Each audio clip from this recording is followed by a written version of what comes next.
اللهم صل على محمد وآل محمد اللهم صل على محمد وآل محمد اعوذ باللہ من الشیطان اللعین الرجیم بسم اللہ الرحمن الرحیم الحمد للہ وکفا وسلام علی عبادہ الذین اصطفیٰ درود بھیجئے محمد و آل محمد۔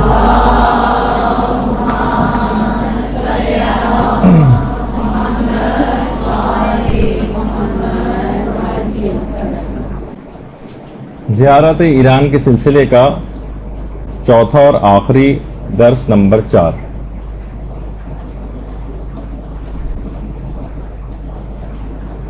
سب سے پہلے تو آپ سب لوگوں کو ولادت باسعادت امام علی رضا علیہ الصلوۃ والسلام بہت بہت مبارک ہو۔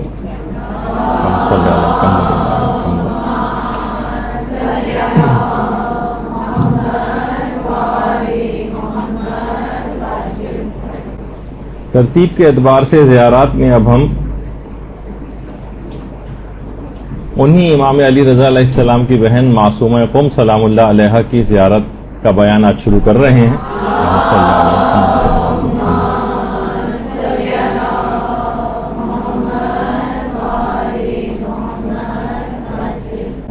اور اس بات کا بھی ہمیں تقریباً اطمینان ہے کہ امام اپنی ولادت کے روز اپنی بہن کی زیارت کا حال سن کر انشاءاللہ ضرور خوش ہوں گے۔ اچھا، اب دیکھیے، ویسے تو سب جگہیں، وہ تمام اوقات، زمان، مکان، یہ سب اللہ کے بنائے ہوئے ہیں، مگر دین کے اعتبار سے بہت ساری جگہیں، بہت سارے زمانے، بہت سارے اوقات خصوصی امتیاز کے حامل ہو جاتے ہیں۔ یوں تو دیکھیے تمام راتیں ہی اللہ کی بنائی ہوئی ہیں، لیکن جو شب قدر ہے اس کا ایک خصوصی امتیاز ہے۔ یوں تو سارے ایام ہی اللہ کے بنائے ہوئے ہیں، سارے دن، لیکن ایام حج جو ہیں یہ خصوصی کے امتیاز رکھتے ہیں۔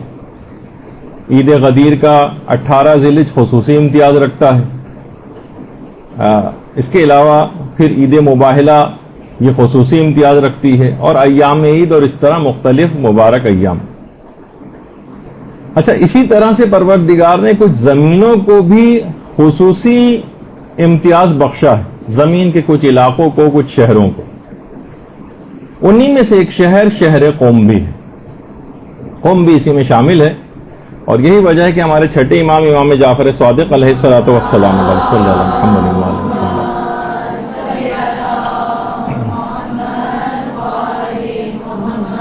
فرماتے ہیں کہ خدا کا ایک حرم ہے جسے مکہ کہا جاتا ہے، یہ خدا کا حرم ہے۔ رسول خدا کا ایک حرم ہے جسے مدینہ کہا جاتا ہے۔ امیر المومنین کا ایک حرم ہے جو کہ کوفہ ہے۔ اسی طرح سے ہمارا بھی ایک حرم ہے جس کو قم کہا جاتا ہے۔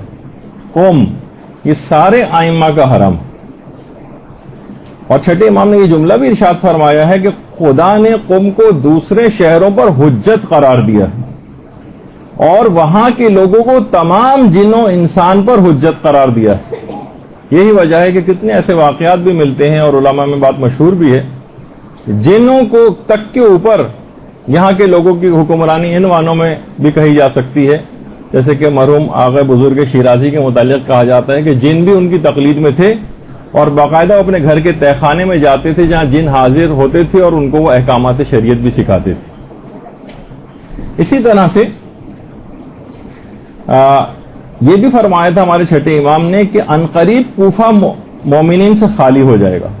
ایسے حالات کسی زمانے میں ہو سکتا ہے کہ پیدا ہوں کہ کوفہ سے مراد نجف کا علاقہ بھی، خدا نہ خواستہ کبھی ایسے حالات پیدا ہوں، تو امام بہرحال جو روایت میں جملے آئے ہیں کہ عنقریب کوفہ مومنین سے خالی ہو جائے گا، اور علم وہاں اس طرح سے جمع ہو جائے گا، اس طرح سانپ اپنے بل میں خود کو لپیٹ لیتا ہے۔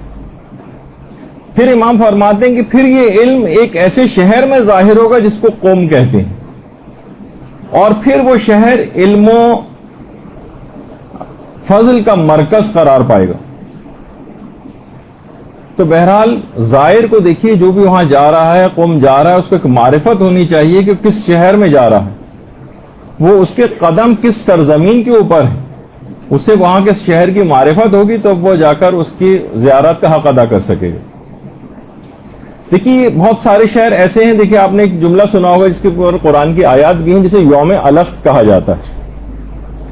الست بربکم، کیا میں تمہارا رب نہیں ہوں؟ تمام ارواح کو پروردگار عالم نے خلق کرنے کے بعد ان سے اقرار لیے تھے۔ سب سے پہلے روایت میں ہے کہ جس شہر نے ولایت امیر المومنین کو اس دنیا کی جس شہر نے سب سے پہلے قبول کیا ہے وہ شہر قوم ہے۔ ولایت امیر المومنین علی ابن ابی طالب علیہ الصلوۃ والسلام۔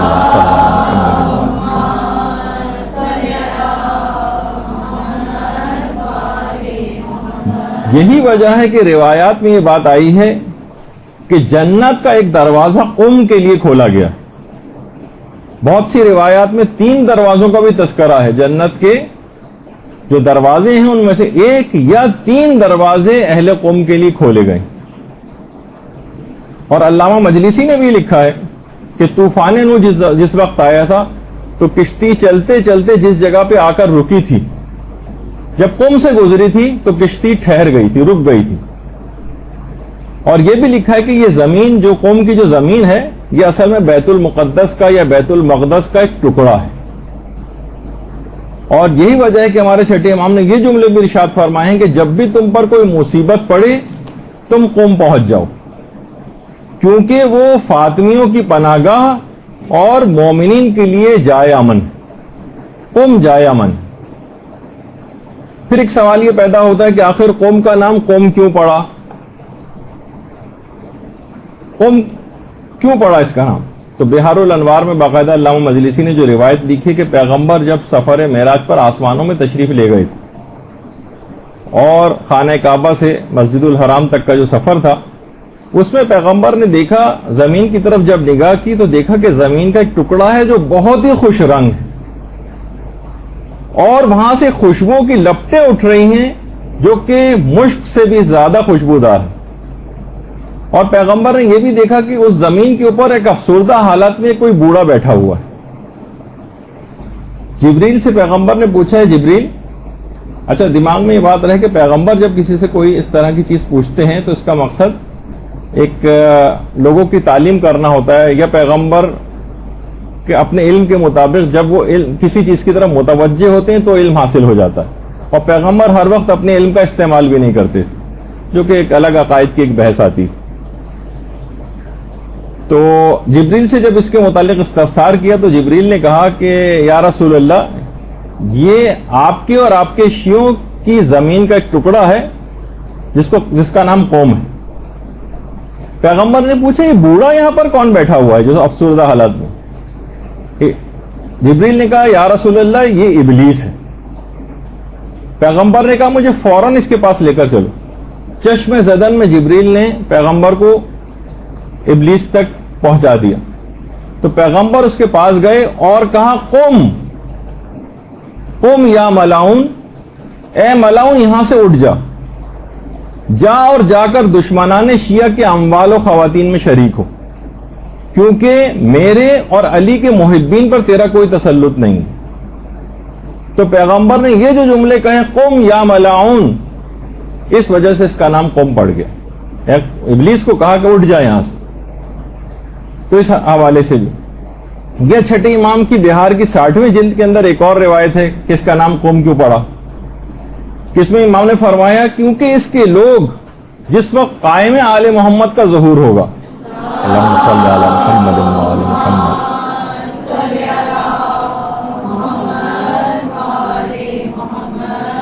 تو یہاں کے لوگ قیام کریں گے ان کے ساتھ، اس پر ڈٹے رہیں گے اور اپنے امام کی مدد کریں گے، اس وجہ سے بھی اس کا نام قوم رکھا گیا، قیام کرنے والے افراد۔ اور یہی وجہ ہے کہ ہمارے 7ویں امام امام موسیٰ کاظم علیہ الصلوۃ والسلام نے بھی صلی اللہ علیہ وسلم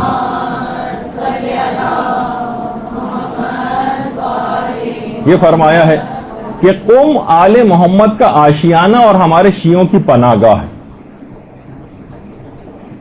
اور اس کی ایک اور وجہ جو قوم کی ہے وہ یہ ہے کہ قوم کی وجہ تسمیہ کیوں اس کا نام قوم رکھا گیا کہ جیسے ہی امام زمانہ علیہ السلام کا ظہور ہوگا تو سب سے پہلے اہل قوم فوراً قیام کریں گے اور خدمت امام میں حاضر ہو جائیں گے.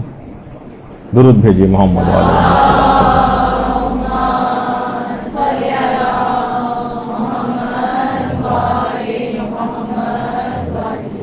اس وجہ سے اس کا نام قوم رکھا گیا کہ سب سے پہلے قیام کر کے امام کی خدمت میں حاضر ہو جانے کی وجہ سے.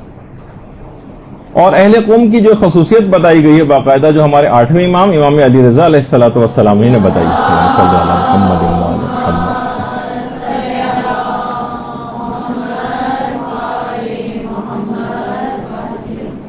کہ جنت کے 8 دروازے ہیں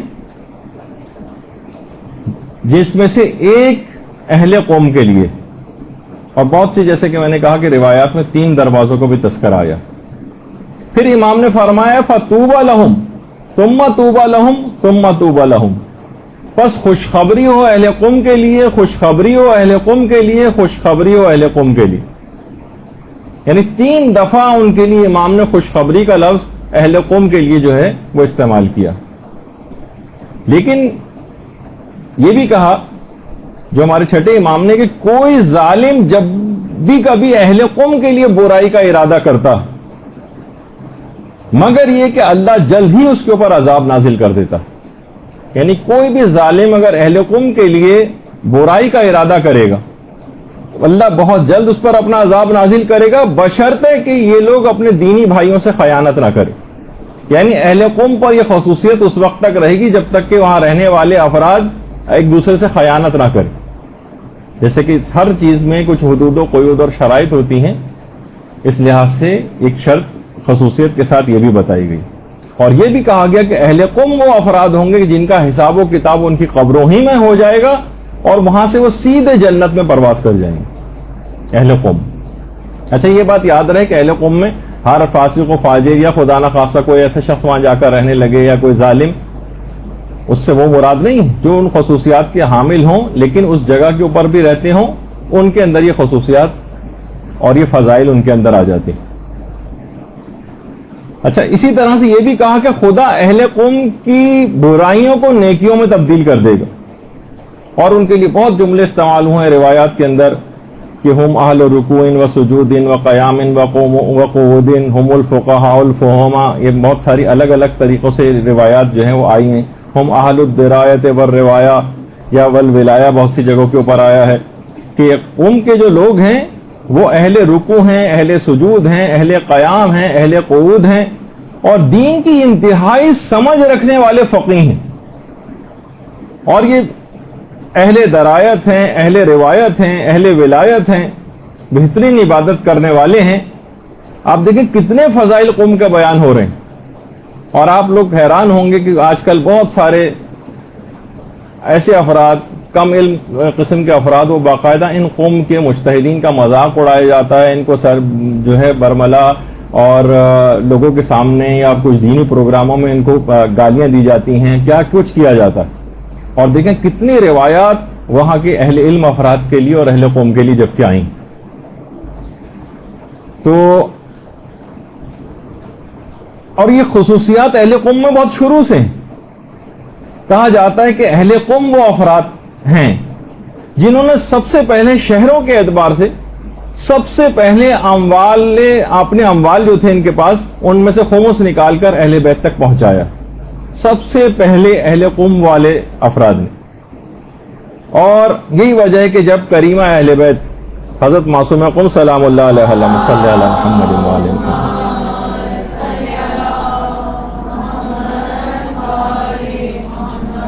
یہاں پر آئی ہیں قوم، تو اہل قوم نے اپنی زمینوں کو اور اپنی املاک کو ان کے لیے وقف کر دیا تھا. سب سے پہلے وقف کیا ہے اور خود کو خادم حرم کہلوایا. یعنی اہل قوم افراد کے اندر واقعتاً شروع ہی سے ایک نورانیت رہی. اور بہار میں بھی ہے اور مختلف روایات کتابوں کے اندر بھی ہے کہ روایت میں یہ تک آیا ہے کہ لولا القمیون لضاع الدین، اگر یہ قومی نہ ہوتے یعنی اہل قوم نہ ہوتے تو دین ضائع ہو جاتا. اچھا اب دیکھیے یہ جو قوم باعث فضیلت شہر بنا ہے، یہ معصومہ قوم سلام اللہ علیہا کی وجہ سے بنا. اللہم صلی علی محمد و علی محمد.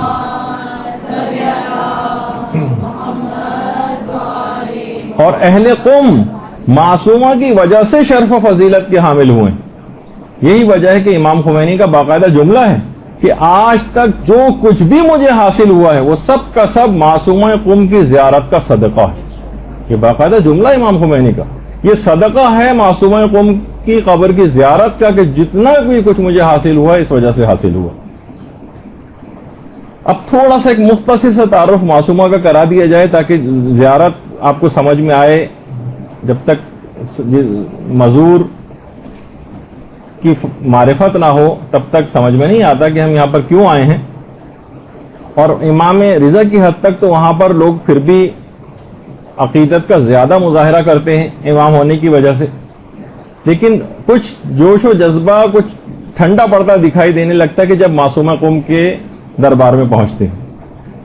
تو تھوڑا سا ایک آپ کے سامنے ایک تعارف بھی پیش کر دیا جائے. دیکھیے ہمارے ساتویں امام موسیٰ کاظم علیہ الصلوۃ والسلام کی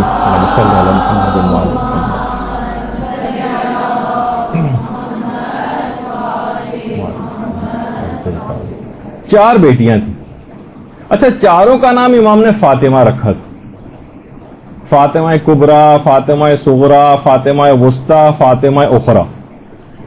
کبریٰ جو سب سے بڑی، صغریٰ جو چھوٹی، وسطیٰ جو درمیانی، اور اخریٰ جو سب سے آخر والی. اچھا فاطمہ کبریٰ وہ تو معصومہ قوم سلام اللہ علیہا ہی ہیں، فاطمہ کبریٰ. اچھا جو ان کی قبر قوم میں. فاطمہ صغریٰ یہ آذربائیجان کا جو کیپٹل ہے باکو، وہاں پر مدفون. یعنی معصومہ قوم کی ایک بہن آذربائیجان کا جو وہاں باقاعدہ ان کا بہت بہترین مزار بھی، یہ فاطمہ صغریٰ. تیسری بہن فاطمہ وسطیٰ، ان کی قبر اصفہان میں، ایران میں اصفہان شہر جو. اور چوتھی بہن فاطمہ اخریٰ، یہ تو اس وجہ سے نسبتی اعتبار سے کون چھوٹی بڑی درمیانی اور سب سے آخری، یہ تو نام کا حصہ نہیں ہے بلکہ بعد میں پہچاننے کے لیے. فاطمہ جو تھی فاطمہ اخریٰ، ان کی قبر مبارک رشت میں ہے، ایران کا جو شہر رشت،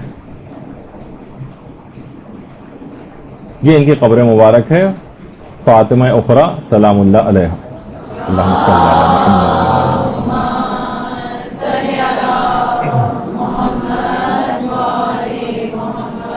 اچھا بہنوں کی بڑی خواہش نہیں ہوتی کہ ساری بہنیں ہم ساتھ رہیں، کہ ایسے مظالم ہوئے تھے کہ ساری بہنیں بھی سب ایک دوسرے سے جدا ہو گئیں اور کہاں کہاں جا کر انہوں نے انتقال کیا اور شہادتیں پائیں. تو یہ اس زمانے کی مظالم، یہ صرف آج کل کے دور کے اعتبار سے صاحبان ایمان پریشان ہو جاتے ہیں، لیکن اس زمانے کے اعتبار سے بھی اگر آپ دیکھیں تو کتنے مظالم ہوئے کہ سب بہنیں الگ الگ شہروں کے اندر جدا ہو گئیں اور وہیں پر ہی پھر مدفون ہوئیں. اور اس لحاظ سے اگر آپ دیکھیں کہ یہ جو شہزادی معصومہ ہیں 173 ہجری میں مدینے میں پیدا ہوئی ہیں اور فقط 28 سال کی مختصر سی زندگی میں قم میں شہادت پائی ہے اور وہیں پر مدفون ہو گئی. اچھا جب باپ شہید ہو گئے، 5 سال کی عمر تھی معصومہ کی کہ باپ بھی شہید ہو گئے، اور اس کے بعد ہارون کی موت کے بعد مامون نے بھی وہی ظالمانہ روش اپنے باپ کی قائم رکھی اور زبردستی امام رضا کو خراسان جو ہے طلب کیا، جس کا پچھلی دفعہ ہم نے حوالہ دیا تھا. 1 سال تک تو بہت تڑپ کر انتظار کیا ہے معصومہ نے بھائی کی جدائی کا. مدینے سے خراسان امام کو لے جایا گیا تھا. 1 سال تک تو انتظار کرتی رہیں کہ شاید بھائی اب واپس آ جائیں، اب آ جائیں، لیکن جب آنے کی کوئی امید باقی نہ رہی تو جدائی برداشت نہ ہو سکی اور خود خراسان کا رخ کیا اور اپنے بھائیوں اور بھتیجوں کے ساتھ، 5 تو بھائی تھے اور بھتیجے ملا کر 23 افراد بنتے تھے. ساوا جو قوم کے قریبی ایک جگہ ہے، جب وہاں پر یہ قافلہ پہنچا ہے تو دشمنان اہل بیت نے حکومتی کارندوں کے ساتھ مل کر اس قافلے کے اوپر حملہ کیا باقاعدہ، اور معمولی سی ایک جنگ ہوئی جس کے اندر یہ سارے کے سارے بھائی اور بھتیجے شہید ہو گئے. سارے بھائی قتل کر دیے گئے، سارے بھتیجے مار دیے گئے۔ اتنا شدید صدمہ ہوا معصومہ قوم کو کہ بیمار پڑ گئیں، اور اس کے بعد لوگوں سے کہا کہ مجھے قوم لے چلو، میں نے اپنے بابا سے سنا ہے کہ قوم ہمارے شیعوں کا مرکز ہے، مجھے وہاں لے کے چلو۔ بہرحال قوم کے افراد کو پتہ چلا کہ معصومہ قوم تشریف لا رہی ہیں، تو بزرگان قوم کو جب اطلاع ملی تو فوراً دوڑتے ہوئے سارے کے سارے والہانہ طور پر استقبال کے لیے آئے اور خوشی سے بحال ہو گئے اہل قوم۔ اور موسیٰ ابن خزرج اشعری جو ایک وہاں کے ایک بہت بزرگ تھے، اہل قوم میں سے بزرگوں میں شمار ہوتے تھے، باقاعدہ آئے ہیں اور معصومہ قوم کے اونٹ کی مہار تھام کر شہر قوم کے اندر داخل ہوئے۔ انہی کے گھر پر معصومہ قوم نے قیام بھی کیا، اور باقاعدہ ایران کے اندر اس کے جو ویژول کچھ پلیز وغیرہ بنائے جاتے ہیں، اس میں اس پورے واقعے کو نمایاں طور پر وہ لوگ اس کو بناتے ہیں اور لوگوں کے سامنے پیش کرتے ہیں۔ 17 دن تک معصومہ قوم میں رہی ہیں اس کے بعد، اور اسی بیماری کی حالت میں، شدید ترین بیماری تھی، دن و رات عبادت میں مصروف رہتی تھیں اور اللہ سے اسی طرح سے راز و نیاز کرتی تھیں، جس کی وجہ سے ان کا ایک لقب بھی ہے مریم آل محمد۔ جس طرح سے حضرت مریم عبادت کیا کرتی تھی، اسی طریقے سے معصومہ قوم کی عبادت بھی۔ کم عمری ہی میں اس طرح سے پھر 17 روز صرف قوم کے اندر رہی ہیں، اور اسی 17 روز کے بعد قوم کے اندر شہادت پائی ہے، انتقال ہوا ہے۔ البتہ ہمارے علماء میں سے جعفر مرتضی عاملی نے باقاعدہ کتاب لکھی ہے جس میں انہوں نے یہ بات بیان کی ہے کہ اور رجحان اپنا اس پہ ظاہر کیا کہ معصومہ قوم سلام اللہ علیہ وہ ان کو ایک عورت نے زہر دے کر شہید کیا۔ البتہ انتقال کی بھی روایتیں ہیں، بیماری کے باعث اور صدمات کے باعث، اور ایک روایت یہ بھی ہے کہ وہ زہر جفا کے ہاتھوں شہید ہوئیں۔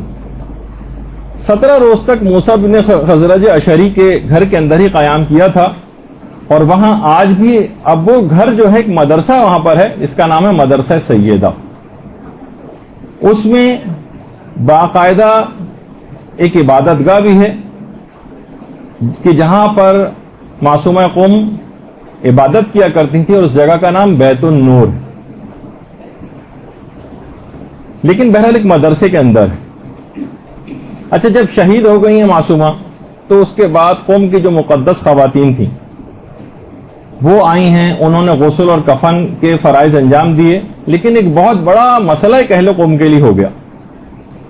وہ یہ تھا کہ کوئی محرم موجود نہیں تھا کہ جو معصومہ کے جسم اطہر کو قبر کے اندر اتارے اور ان کو دفن کرے۔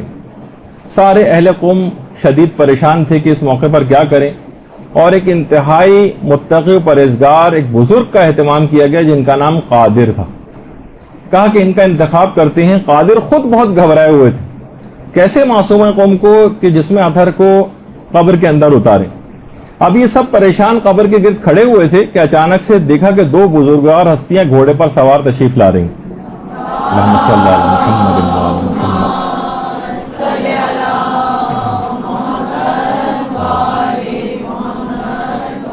بہت پروقار انداز میں تشریف لا رہی ہیں۔ انہی دونوں بزرگوار، مجمع کے اوپر سناٹا چھایا ہوا ہے، ان 2 بزرگوار آئے، انہوں نے آ کر اس پر نماز پڑھی جنازے پر، اور پھر اس کے بعد قبر کے اندر اترے اور ریحانہ رسول کے جسم اطہر کو قبر کے اندر دفنایا، اور کوئی بھی بات کیے بغیر واپس لوٹ گئے۔ باقاعدہ تاریخ قوم کے اندر یہ پورا واقعہ موجود ہے۔ آیت اللہ فاضل الانکرانی فرماتے ہیں کہ بعید نہیں ہے کہ یہ 2 شخصیات ہمارے 8ویں امام علی رضا اور امام محمد تقی علیہ الصلوۃ والسلام۔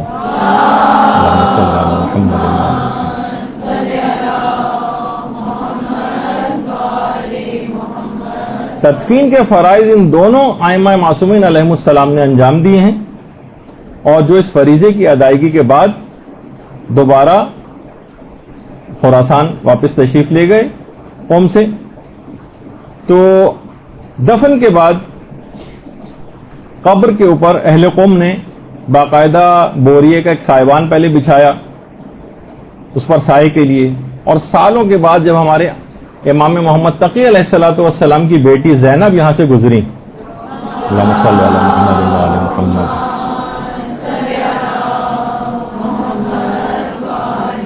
تو انہوں نے باقاعدہ اینٹوں کا ایک قبہ قبر کے اوپر جو ہے وہ تعمیر کروایا. سفینۃ البحار میں شیخ عباس قمی نے اس کی تفصیل لکھی ہے.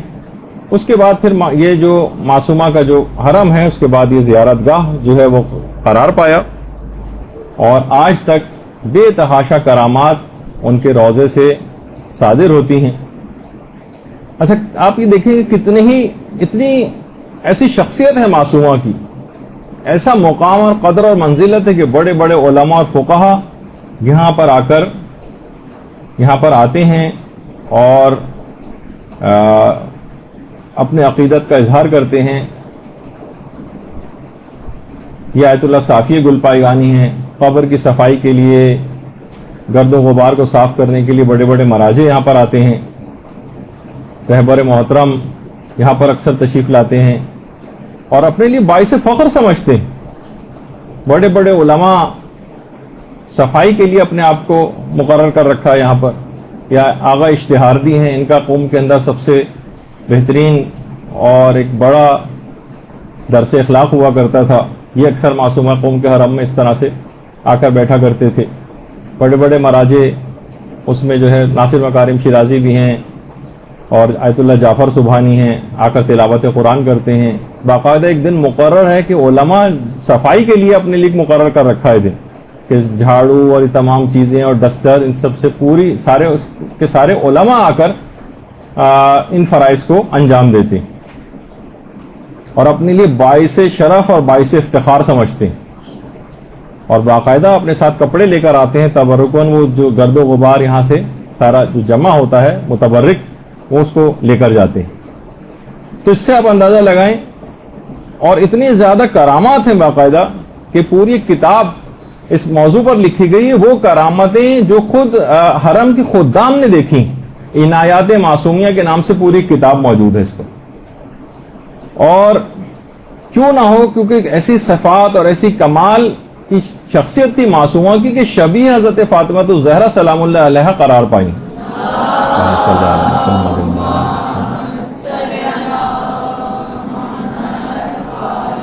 جب بھی کہا جاتا ہے کہ وہ فاطمہ جن کی قبر مدینے میں گم ہو گئی تھی وہ قوم کے اندر ظاہر ہو گئی.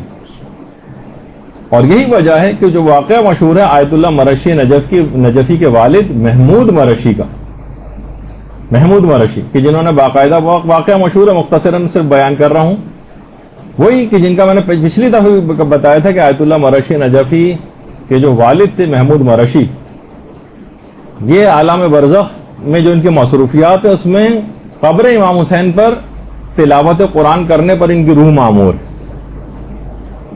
امام حسین کی قبر مبارک کا اندرونی حصہ ہے. درود بھیجیے محمد و آل محمد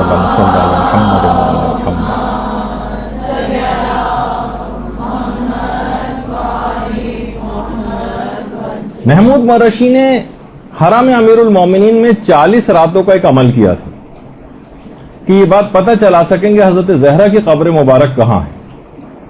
روایت دو طرح کی باتیں اس میں روایات کے اندر آئی ہیں. ایک میں تو یہ کہ امیر المومنین علیہ الصلوۃ والسلام خود خواب میں تشریف لائے. اللہم صلی علی محمد.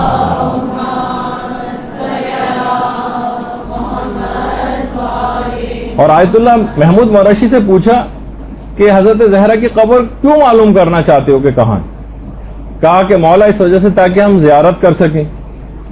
کہا کہ میں زہرا کی وصیت کو پائمال کر کے تم کو ان کی قبر کا پتہ نہیں بتا سکتا کہ ان کی قبر اصلی کہاں ہے. البتہ خدا نے حضرت زہرا کی زیارت کا تمام تر ثواب اور فضیلت معصومہ قوم کی زیارت میں قرار دے دی. اللہم صلی علی محمد و آل محمد.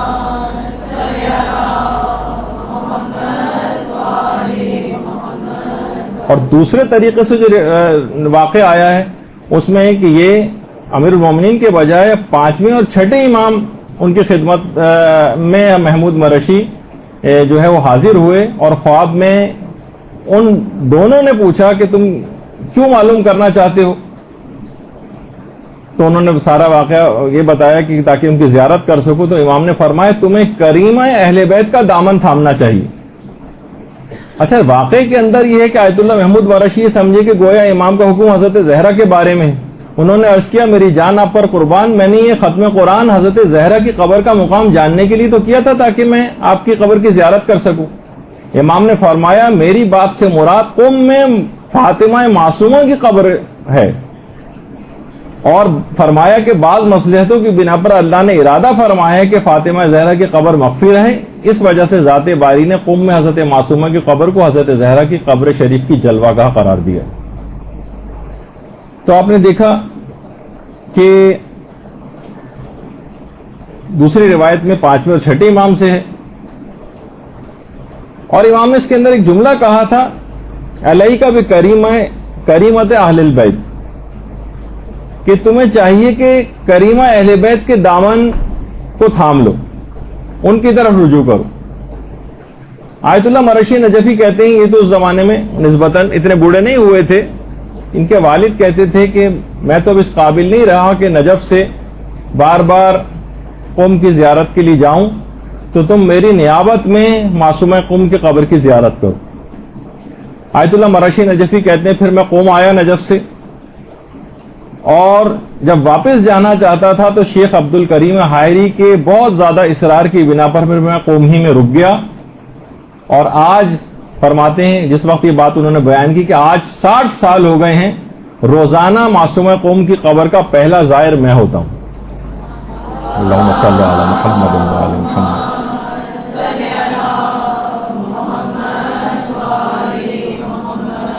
وہاں پر سوچیے کہ حضرت زہرا کی قبر مبارک لوگ مدینے میں تلاش کرتے پھر رہے ہوتے ہیں، اور جہاں جہاں احتمال ہوتا ہے وہاں جوش عقیدت سے جاتے ہیں، لیکن وہی زائرین جب قم میں جاتے ہیں تو ان کا جوش و جذبہ کچھ ٹھنڈا پڑتا ہوا نظر آتا ہے، جبکہ وہی فضیلت اور وہی شرف ان کی زیارت کا وہی ثواب قرار دے دیا گیا ہے جو کہ حضرت زہرا کی قبر مبارک کا ہے، معصومہ قم کی قبر کا اتنا زیادہ ثواب۔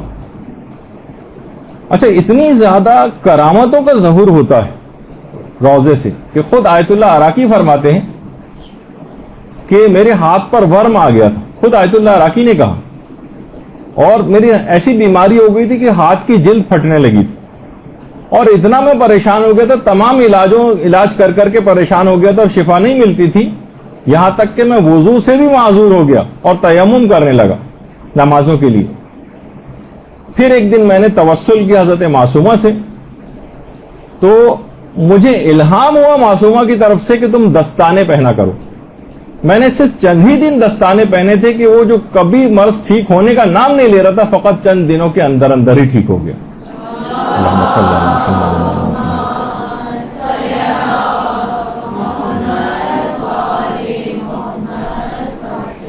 اسی طرح سے شیخ عباس قمی فرماتے ہیں، یہ شیخ عباس قمی صاحب مفاتی فرماتے ہیں کہ جب بھی ملا صدرہ کو کوئی مشکل پیش آتی تھی، علمی مشکل کوئی بھی، فوراً حرم میں معصومہ جاتے تھے اور توسل کرتے تھے معصومہ سے، اور وہ علمی مشکل وہیں پر حل ہو جاتی تھی۔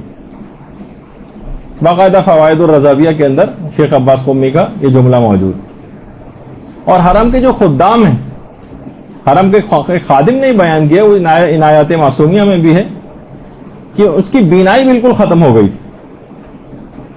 اس نے ایک کام یہ کیا کہ روزانہ ذریعے مبارک میں حرم کی جو خاک ہے وہ آنکھوں میں لگانے لگا، کہہ رہے جیسے جیسے میں نے لگانا شروع کیا ویسے ویسے بینائی واپس آتی چلی گئی، یہاں تک کہ بالکل بحال ہو گئی، اور آج یہ حال ہے کہ میں بغیر چشمے کے مفاتی اور قرآن کو پڑھتا ہوں۔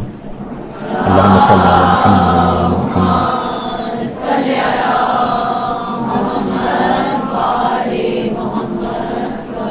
خواتین کے اعتبار سے وہاں خادمائیں ہیں، مردوں میں مرد خدام ہوتے ہیں، عورتوں میں بھی خادمائیں ہیں وہاں پر معصومہ قم کے حرم میں۔ انہوں نے بیان کیا کہ باقاعدہ ایک گونگی لڑکی زری کے پاس، جو کہ بالکل گونگی تھی، اچانک سے چیخ چیخ کر بولنے لگی، سارا مجمع ٹوٹ پڑا۔ ایران کے اندر تو دیکھیے کہ جان کے لالے پڑ جاتے ہیں اگر وہاں اس طرح کا کوئی چیز معجزہ وغیرہ ہو جائے، کہ لوگ بعنوان تورک اس کے اوپر جھپٹ پڑتے ہیں، تو بہت مسئلہ اس کے ساتھ ہو جاتا ہے۔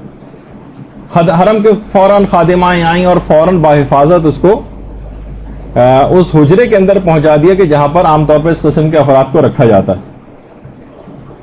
جب جا کر اس سے پوچھا اور انٹرویو لیا کہ تم تو بول نہیں سکتی تھی، اچانک سے کیسے بولنے لگی، اپنا ماجرا سناؤ، تو اس نے کہا کہ میں نے زری کے پاس ہی کھڑی ہوئی تھی، تو اچانک سے میں نے بہت زیادہ انتہا سے زیادہ نور اور روشنی قبر مبارک کے حضرت معصومہ کے ارد گرد دیکھی، اور اللہم صلی علی محمد و علی محمد،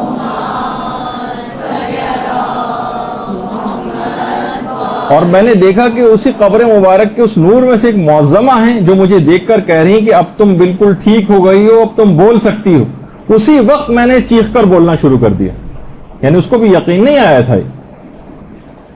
اور یہی وجہ ہے کہ آیت اللہ تقی خنصاری بھی یہ بات فرماتے ہیں کہ حرم معصومہ قم ایسی جگہ ہے کہ جہاں پر امام رضا علیہ السلام بھی مداخلت نہیں کرتے، یعنی یہ مکمل طور پر معصومہ کی راجدہانی ہے یہ علاقہ، یعنی جس کو جو بھی وسیلہ بنانا ہے معصومہ قوم کو بنائے، حتیٰ کہ امام رضا بھی سفارش کے لیے قوم آتے ہیں یا معصومہ قوم سے سفارش کرتے ہیں، لیکن براہ راست قوم کے معاملات میں مداخلت نہیں کرتے۔ خود حجت الاسلام حیدر کاشانی جو کہ جو وہاں کی مسجد گوہر شاد ہے مشہد کی، وہ یہ فرماتے ہیں کہ عشرہ مجالس ایک دفعہ انعقاد ہوا تھا وہاں پر، تو اسی عشرے مجالس میں ایک مومنہ میرے پاس آئی اور آ کر کہنے لگی کہ میرے گھر میں 2 بیمار ہیں اور میں یہاں ان بیماروں کو لے کے براہ راست ادھر آ گئی ہوں مشہد۔ رستے میں بہرحال قوم بھی پڑتا تھا لیکن قوم وہ نہیں گئی، اور کہہ رہی جب میں یہاں پر آئی ہوں تو میں نے یہاں پر آ کر خواب میں امام رضا علیہ الصلوۃ والسلام کی زیارت کی۔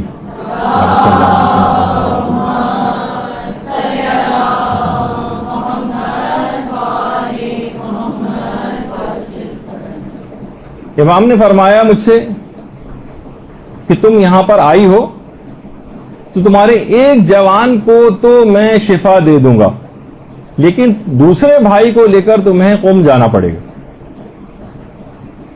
میری بہن کے پاس۔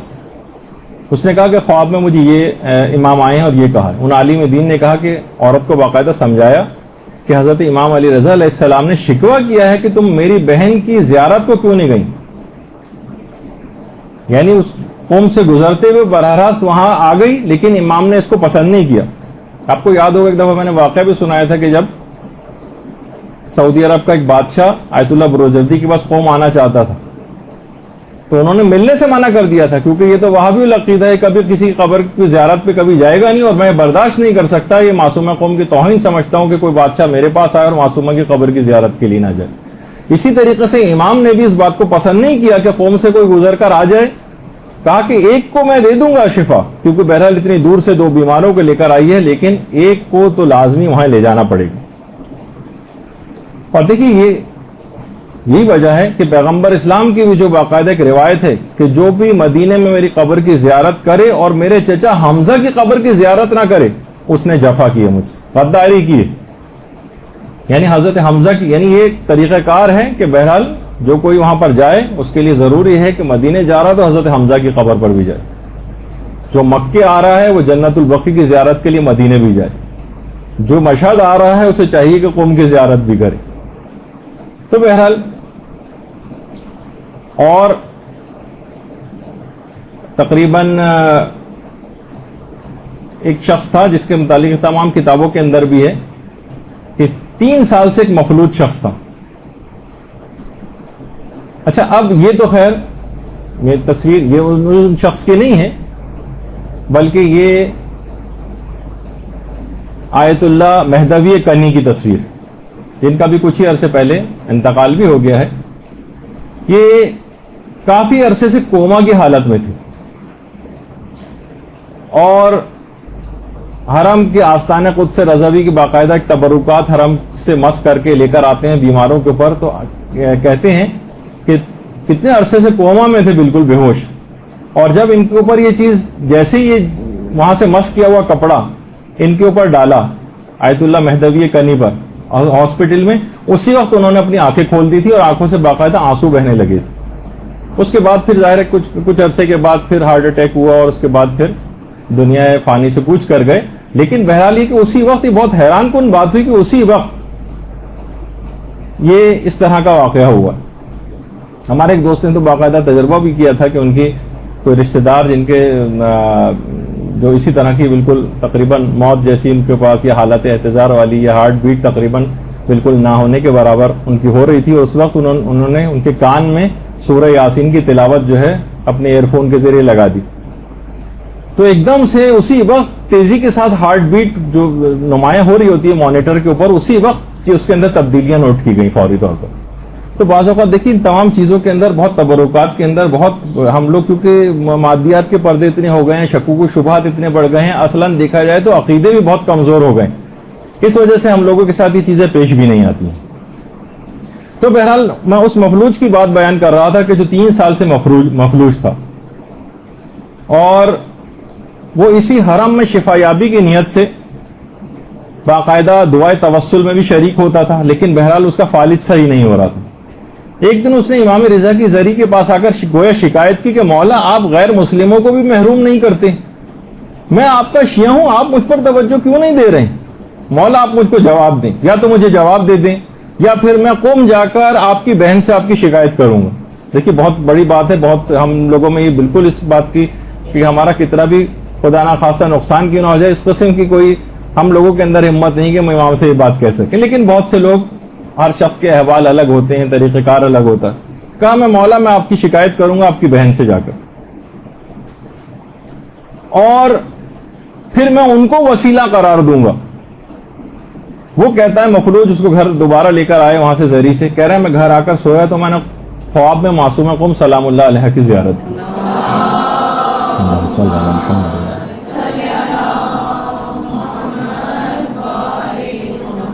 معصومہ نے مجھ سے کہا کہ تم قوم آ جاؤ میں تم کو شفا دوں گی. میں نے کہا کہ معصومہ آپ مجھے شفا یہیں پر دے دیں. معصومہ نے کہا نہیں تم کو قوم آنا پڑے گا. بہرحال کہنے لگا کہ میں اپنی کوششوں سے بہرحال قوم پہنچ گیا، اور وہاں میں ویل چیئر پر کمبل اوڑے زری کے قریب ہی بیٹھا سو گیا ویل چیئر پر. تو میں نے دیکھا کہ سبز مقنے میں سبز رنگ کا مقنا تھا. معصومہ قوم علیہ السلام اللہ علیہ ان کی میں نے زیارت کی. اللہم صلی علی محمد و علی محمد. دنوں کے اعتبار سے اس دن عید کا دن بھی تھا، اور کہا کہ تمہیں قوم آنا اللہ مبارک کرے، میں نے تم کو شفا دی ہے، اٹھ جاؤ اب تم کو کوئی بیماری نہیں. میں نے کہا کہ معصومہ میں مفلوج ہوں، میں کھڑا نہیں ہو سکتا. معصومہ نے مٹی کے پیالے میں کوئی مشروب مجھے دیا، میں نے اس کو پیا. اسی وقت میری آنکھ کھل گئی، دیکھا کہ میں نے اپنے پاؤں میں حرکت کو محسوس کیا، اور اس کے بعد میں فوراً اچھل کر کھڑا ہو گیا. وہ دن عید کا دن تھا. عید کے دن معصومہ نے مجھے صحتیابی کی عیدی عطا کی،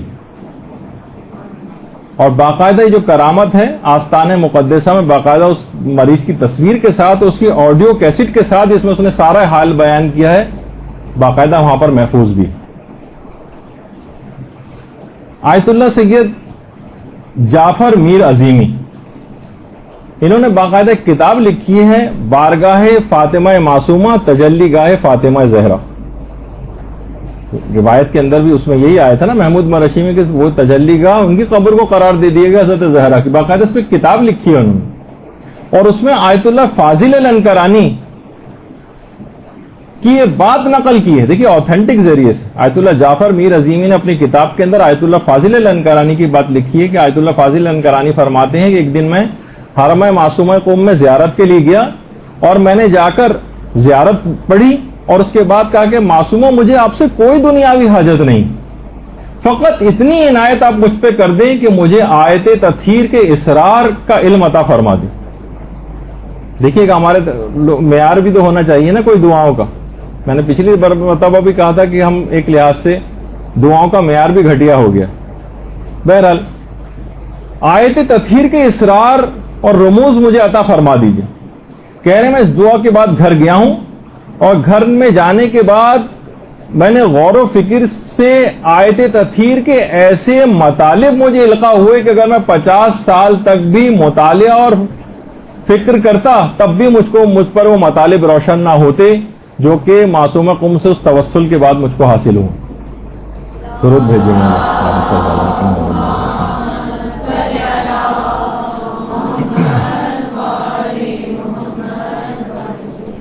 اندازہ کیجئے کہ علماء کا کہ انہوں نے کیسے کیسے فیوز حاصل کیے ہیں.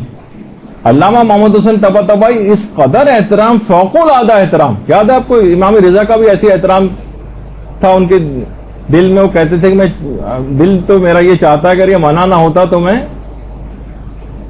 صحن سے لے کر اور قبر تک زمین کو بوسہ دیتا ہوا جاتا. اتنا زیادہ احترام تھا کہ اس کا احترام کا اظہار کیسے کرتے تھے کہ رمضان میں روزانہ وقت افطار حرم معصومہ قم میں تشریف لاتے تھے اور ذریعہ مقدس کو عقیدت سے بوسہ دے کر افطار کرتے تھے. گویا افطار اسی کو قرار دیتے تھے کہ ذریعہ مقدس کو جا کر وقت افطار بوسہ دیں اور اسی کو ہی اپنا افطار قرار دیتے تھے. یعنی کمال احترام معصومہ کا. اور اسی لحاظ سے دیکھیے زائر کا مقام بھی بہت بلند. مقام اپنے زائر کو اپنے مقام کو بھی سمجھنا چاہیے. صرف وہ خریداری کرنے کی جگہ نہیں ہے بلکہ کچھ اس طرح کی چیزوں کو حاصل کرنے کی جگہ بھی. کہ ہمارے 8ویں امام نے جو جملہ ارشاد فرمایا کہ من زارہ فلہ الجنہ، جس نے بھی معصومہ قوم کی قبر کی زیارت کی، بہت سی جگہوں میں معرفت کے ساتھ کا لفظ بھی آیا ہے، اس کے لیے جنت. اور امام محمد تقی علیہ الصلوۃ والسلام کا جو جملہ اللہم صلی علی محمد وعلی محمد،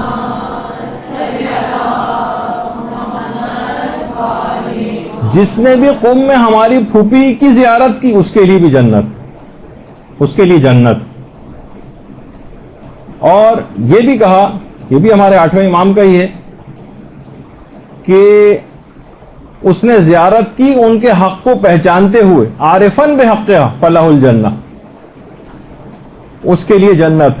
اور عارفن کے معنی میں نے پچھلی دفعہ بھی بتایا تھا کہ ان کو ان کی اطاعت کرنا، ان کے فرامین کے مطابق چلنا.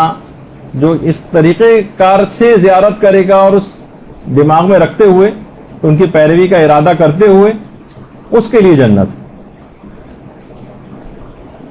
اور اتنا زیادہ اپنے زائرین کی فکر ہے. جیسے آپ نے پچھلی دفعہ بھی سنا تھا کہ جس قدر اپنے زائرین پر امام رضا مہربان، اسی طرح سے ان کی بہن بھی اپنے زائرین پہ حد سے زیادہ مہربان. آیت اللہ مرشی نجفی فرماتے ہیں کہ ایک دفعہ میں سونے کے لیے لیٹا ہوا تھا، اچانک سے بی بی معصومہ قم سلام اللہ علیہ میرے کمرے میں تشریف لائیں. بہت سارے واقعات ہیں آیت اللہ مرشی نجفی. 60 سال ایسی تو نماز شب سے پہلے حرم کے دروازے کھلنے سے پہلے جا کر 1 گھنٹہ بھر پہلے جا کر بیٹھے ہوتے تھے اور پہلے ظاہر ہوتے تھے. کہہ رہے میں سونے کے لیے لیٹا تو اچانک دروازہ کھلا اور بی بی معصومہ قم میرے کمرے میں تشریف لے آئیں. کیونکہ وہ رشتے میں میری پھوپھی بھی ہوتی ہیں. علم الانساب کے بہت بڑے ماہر تھے آیت اللہ مرشی نجفی. تو انہوں نے آ کر کہا سید شہاب اٹھو. نام تھا سید شہاب الدین مرشی نجفی، اصل نام تو ان کا شہاب تھا. کہا کہ سید شہاب اٹھو، حرم میں میرے زائرین سردی سے جاں بحق ہونے والے، فوراً جلدی جاؤ اور انہیں بچاؤ. بلا تعامل میں اٹھا اور روانہ ہو گیا. حرم کا جو شمالی دروازہ ہے میدان آستانہ میں، وہاں میں نے دیکھا کہ کچھ ہندوستانی اور پاکستانی زائرین سردی سے ٹھٹر رہے ہیں اور برا حال ہے. میں نے فوراً دروازے پیٹ پیٹ کر خدام کو اٹھایا اور ان سے دروازے کھلوائے اور اس کے بعد زائرین کو اندر لے گیا، جہاں جا کر انہوں نے سکون کا سانس لیا. حرم کی وہاں قوم کی شدید ترین سردیاں، برف باری اور اس زمانے کے حالات، جب یہ آیت اللہ مرشی نے جو ہے اس چیز کو بیان کیا تھا، اس سے آپ اندازہ لگائیں کہ معصومہ قوم جو خود تشریف لے آئیں مرشی نجفی کے پاس اور ان سے کہا کہ فوراً جا کر میرے زائرین کو ان کی جان بچاؤ. اسی طرح سے جو کتاب ودیعہ آل محمد صادق انصاری کی، اس میں انہوں نے لکھا ہے کہ مسجد امام حسن عسکری جو ہے وہاں پر قم میں، اس کے پیش امام تھے آغائے روحانی. وہ کہہ رہے ہیں کہ میں سردیوں کے شدید ترین سردیوں کے دن تھے اور میں سو رہا تھا، میں نے خواب میں معصومہ قم کی زیارت کی. معصومہ قم نے کہا کہ فوراً اٹھو اور میناروں پر جا کر چراغ کو روشن کرو.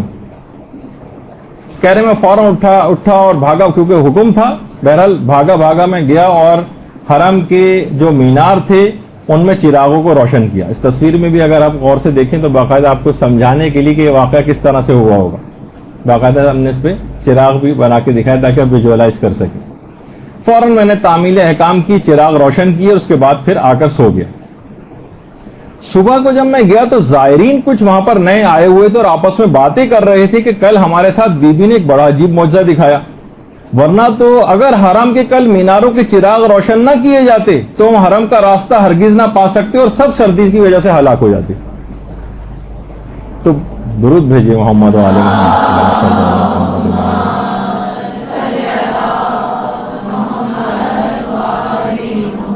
یعنی اتنا خیال زائرین کا، معصومہ قوم لگتا ہے زائرین کے لیے ہر وقت فکر مند رہتی ہیں، نہ جانے کتنے ہی واقعات اس طرح سے پیش آئے ہیں کہ جس کے اندر زائرین کے ساتھ خصوصی لطف و عنایت اور کرم، کبھی اپنی خادماؤں کو بھیجتی تھیں آیت اللہ مرشی نجفی کے پاس، کبھی خود تشریف لاتی، اور کس قدر شباہتیں ہیں حضرت زہرا میں اور معصومہ قوم میں بھی کہ باقاعدہ علماء نے پورے آرٹیکلز اس پہ لکھے ہیں کہ حضرت زہرا کی بھی انسان شفاعت کا طلبگار ہے، ان کی بھی شفاعت حاصل ہوگی۔ اسی طریقے سے چھٹے امام کا یہ جملہ بھی ہے سفینۃ البحار میں کہ معصومہ قوم کی شفاعت سے ہمارے سارے شیعہ جنت میں داخل ہوں گے۔ اور جب بھی آپ نے دیکھا ہوگا کہ وہاں پہ حرم کی جو زری ہے اس کے اوپر بھی یہ جملہ لکھا ہوا نظر آیا ہوگا آپ کو کہ اشفعی لنا فی الجنہ، اے فاطمہ معصومہ جنت، خدا کی بارگاہ میں جنت کے لیے ہماری سفارش کر دیجیے۔ اور جگہ جگہ آپ کو یہ جملہ لکھا ہوا نظر آئے گا، اور انہی کی زیارت میں ہم کیوں ان سے مانگ رہے ہیں کہ آپ جنت میں ہماری سفارش کر دیجیے؟ کیونکہ اسی زیارت میں آگے چل کر ہے کہ فَإِنَّ لَكَ عِندَ اللَّهِ شَانًا مِنَ الشَّانِ، کیونکہ آپ کی قدر و منزلت خدا کی بارگاہ میں بہت زیادہ ہے، محضر خدا میں آپ ایک عجیب شان و منزلت اور قدر و منزلت کی حامل، اس وجہ سے ہم آپ سے بھیک مانگ رہے ہیں کہ آپ ہماری سفارش کر دیجیے۔ باقاعدہ حسن زادہ عاملی، آیت اللہ حسن زادہ عاملی نے ایک کانفرنس بھی ہوئی تھی معصومہ قوم پر، وہاں پر قوم میں، اس میں یہی کہا تھا کہ ہر خاص و عام نے معصومہ قوم کے لیے معصومہ کا لفظ استعمال کیا، اور خود ہمارے 8ویں امام نے تو کیا ہی ہے کہ من زار المعصومۃ بقم کمن زارنی، کہ جس نے بھی قوم میں معصومہ کی زیارت کی اس نے گویا میری زیارت کی۔ اور اس لحاظ سے کہ حضرت زہرا بھی معصومہ ہیں اور خود معصومہ قوم کا لقب بھی معصومہ ہے۔ حضرت زہرا کے القاب میں سے طاہرہ بھی ہے، محدثہ بھی ہے، معصومہ بھی ہے، اسی طریقے سے معصومہ قوم کے القاب بھی طاہرہ بھی ہے، محدثہ بھی ہے، معصومہ بھی۔ اچھا، کم عمری میں بھی شہادت پانے میں دونوں، وہ 18 سال ان کی عمر تھی معصومہ قوم کی، 25 سال روایتوں میں بیان ہوئی ہے، بہت سی روایتوں میں تھوڑی سی زیادہ بھی بیان ہوئی ہے۔ اور یہ جو ایک سوال دماغوں میں اکثر لوگوں کے اٹھتا ہے کہ کیا فاطمہ معصومہ قوم معصومہ ہیں؟ تو دیکھیے جو 14 معصومین ہیں وہ تو ان کے پاس تو عصمت کبریٰ ہے، عصمت کاملہ ہے، البتہ عصمت صغریٰ بھی ہوتی ہے، محفوظ عن الخطا بھی اس کو کہا جاتا ہے، جیسے حضرت عباس علمدار علیہ الصلوۃ والسلام، حضرت زینب سلام اللہ علیہا، اللہم صلی علی محمد وآل محمد۔ اسی طرح سے معصومہ قوم سلام اللہ علیہا، اسی طرح سے مثلا فرشتے بھی معصوم ہیں اور دیگر انبیاء بھی معصوم ہیں، لیکن سب کی عصمت کے درجات الگ الگ ہیں۔ عصمت اکتسابی بھی ایک چیز کہلاتی ہے، یعنی وہ عصمت جو کہ خود محنت کر کے، ریاضیات کر کے اور مجاہدات کر کے حاصل کی جاتی۔ کسی نے آیت اللہ بہجت سے بھی ایک دفعہ پوچھا تھا کہ کیا حضرت فاطمہ معصومہ قوم جن کو کہا جاتا ہے کیا یہ واقعی معصومہ ہیں؟ تو آیت اللہ بہجت نے کہا کہ تم اس کی عصمت کا پوچھ رہے ہو کہ جس کی شفاعت سے جنت واجب ہو جاتی، یعنی حیرانگی کا اظہار کیا کہ اس کی عصمت کا پوچھتے ہو، یعنی جس کی فقط سفارش سے جنت واجب ہوئی جا رہی، تو سوچو کہ اس کی عصمت کا کیا مقام ہوگا۔ اور ایک لقب ان کا کریمہ اہل البیت بھی، کریمہ اہل بیت، اور یہ خود معصومہ قوم کے یہ جو لقب ہے یہ آیت اللہ محمود مرشی کے واقعے میں امام نے ان سے کہا تھا کہ تمہیں چاہیے کہ کریمہ اہل بیت سے رجوع کرو۔ اچھا، پھر معصومہ قوم نے شادی کیوں نہ کی؟ شادی ان کی نہیں ہوئی تھی. اس کے سارے جوابات ہیں جو ہماری سیدانی کی غیر سید سے شادی کے مسئلے کا جو ایک درس ہوا تھا اس کے اندر اس کی تفصیل آئی تھی. بہرحال اس زمانے کے سخت ترین حالات تھے اور ان سے جس کی بھی شادی اگر ہوتی اس کا نتیجہ فقط قتل ہونا تھا. یعنی باقاعدہ علماء نے پورے واقعات اور حالات اس زمانے کے کتنا سخت ترین دور تھا. تو وہ اگر کسی کو اس کی تفصیل چاہیے کہ ان کی شادی کیوں نہیں ہوئی تھی تو مختلف علماء نے اس کے اوپر آرٹیکلز بھی لکھے ہیں اور اس درس کے اندر بھی اس کی تفصیل مل جائے گی جو اس کو آپ سن سکتے ہیں. اچھا، اب حرم کی ہی کچھ جو مساجد ہیں ان میں ایک مسجد ہے، وہاں پہ ضرور جانا چاہیے زیارت گاہ کے حوالے سے اندرون حرم میں، جس کو مسجد بالا سر کہا جاتا ہے. یہاں پر یہ جو سامنے نظر آ رہی ہے، اگرچہ اس کے سامنے مسجد، یہاں پر قریب میں سب لوگ نماز وغیرہ بھی پڑھتے ہیں. یہاں قبریں بنی ہوئی ہیں اور ایک سے ایک عظیم عالم کی قبر یہاں پر. آیت اللہ گل پائیگانی کی قبر ہے یہاں پر. یہ صافی گل پائیگانی علماء اور مراجع یہاں پر آتے ہیں. اسی طرح سے آیت اللہ فاضل لنکرانی کی قبر بھی یہاں پر ہے. اچھا، یہ اتنا اور بتا دوں کہ یہاں پر عورتوں کے لیے تقریباً 2:30-3 بجے کے اراؤنڈ 1-1.5 گھنٹے کا ٹائم ہوتا ہے جس میں مردوں سے خالی کرایا جاتا ہے اور عورتوں کو یہاں پر جانے کی جگہ دی جاتی، قنات لگا دی جاتی ہے کہ عورتیں بھی ان قبروں کی زیارت کر سکیں. آیت اللہ فاضل لنکرانی کی قبر ہے، آیت اللہ تقی خنساری کی قبر ہے. اس کے علاوہ آیت اللہ محمد حسین طباطبائی کی قبر بھی یہیں پر ہے. آیت اللہ مرتضی مطہری کی قبر ہے یہاں پر. آیت اللہ بہجت کی قبر ہے یہاں پر. اور ذرا سا باہر اس سے نکلتے ہیں تو آیت اللہ بروجردی کی قبر ہے یہاں. اور یہاں پر تو یہ ہر وقت کھلے رہتے ہیں، عورتیں ہر وقت آ جا سکتی ہیں، تو گزرگاہ میں ہے تقریباً. اور آیت اللہ شیخ عبد الکریم حائری جنہوں نے قوم کا حوضہ علمیہ قائم کیا تھا، ان کی قبر بھی یہاں پر ہے. یہاں ضرور جانا چاہیے. آیت اللہ عبد الکریم حائری کی کچھ ایسی خصوصیات بھی تھیں کہ ہمیشہ درس دینے سے پہلے جب ان کا درس خارج ہونا ہوتا تھا تو یہاں درس سے پہلے مرثیہ پڑھا جاتا تھا اور مصائب امام حسین بیان کر کے گریہ کیا جاتا تھا. پھر اس کے بعد درس شروع ہوتا تھا. اور مرجع ہونے کے بعد بھی روڈوں پر جو ماتمی دستے سینہ زنی کرتے ہوئے جاتے ہیں اس میں بھی آیت اللہ عبد الکریم حائری ان ماتمی دستوں میں خود شرکت کرتے تھے اور سینہ زنی کرتے تھے روڈوں پہ جو عام جو ماتمی ہوتے ہیں ان کے ساتھ کھڑے ہو کر، اور کہتے تھے کہ مجھے جو کچھ بھی عطا ہوا ہے وہ سب کا سب امام حسین علیہ الصلوۃ والسلام کی وجہ سے عطا ہوا.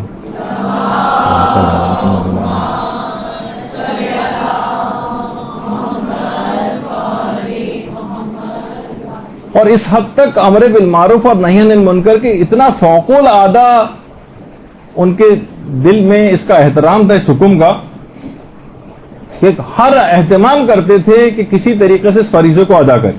خود فرماتے ہیں کہ ایک بوڑھا ان کی نماز جماعت کے اندر، ایک بہت ہی دیندار بوڑھا شامل ہوتا تھا، لیکن میں دیکھتا تھا کہ وہ داڑھی مونڈتا ہے. اب کہتے تھے میں سوچتا رہتا تھا کہ اس کو کیسے امر بالمعروف کروں کہ یہ ایک تو کر دیا اور ضد میں آ گیا چھوڑ دیا. نہیں، ان کو یہ تھا کہ میں کس طرح سے اس کو راضی کروں کہ یہ حرام کام نہ کر سکے.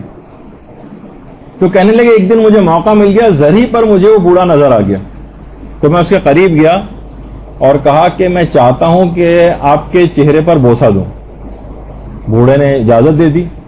تو کہنے وہ جگہ جہاں داڑھی مونڈی جاتی تھوڑی کے پاس، وہاں جا کر میں نے اس کو بوسہ دیا اور چپکے سے اس کے کان میں سرگوشی کی کہ برائے مہربانی آج کے بعد کبھی داڑھی کو نہ تراشیے گا. وہیں زری کے پاس اس نے فوراً کہا چشم ضرور.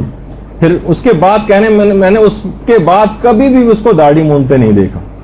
یعنی ایسے طریقہ کار کا شیخ عبد الکریم حائری باقاعدہ اہتمام کرتے تھے کہ کس طرح سے لوگوں کو برائیوں سے روکیں. اور باقاعدہ آیت اللہ، اچھا پھر دیکھیے کہ ان کا حوضہ علمیہ قم جو اس کے بعد انہوں نے قائم کیا ہے اور اس کی قوم کی جو بنیادیں رکھی ہیں کتنی کثیر تعداد میں، اور آج تک یہ فیض جاری ہے شیخ عبد الکریم حائری کا.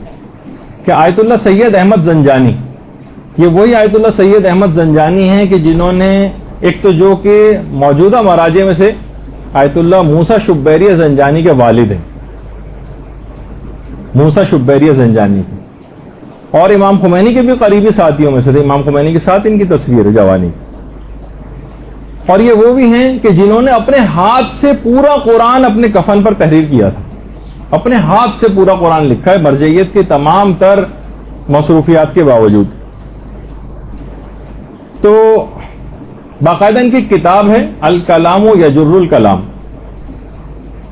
اس میں آیت اللہ زنجانی فرماتے ہیں کہ آیت اللہ شیخ عبد الکریم حائرین کی شخصیت کا ایک پہلو بتا رہا ہوں کہ بار بار اس بات پر اصرار کرتے تھے کہ جس طریقے سے عامہ میں احترام قرآن بہت زیادہ ہے، یعنی ہمارے برادران اہل سنت میں ہمارے ہاں اس سے زیادہ احترام ہونا چاہیے، اور ہماری ہر مجلس عزا کی ابتدا تلاوت قرآن سے ہونی چاہیے. بار بار یہ بات کہتے تھے پیغمبر نے 2 برابر وزن کی چیزیں چھوڑی، تو مجلس میں ذکر اہل بیت تو ہوتا ہی ہے، لیکن قرآن کی تلاوت سے ہمیشہ اس کی ابتدا ویسے ہونی چاہیے باضابطہ طور پہ کہ حاضرین بھی کچھ تلاوت کریں، اور اس سے پہلے باقاعدہ جس طریقے سے ہمارے ہاں ایک مرثیہ ہوتا ہے اور کچھ نہ کچھ اس سے پہلے پڑھا جاتا ہے، کوئی منقبت ہوتی ہے، اس طرح کے اور پروٹوکول جو ہوتے ہیں اس کے ساتھ تلاوت قرآن کو بھی شامل کر لیں.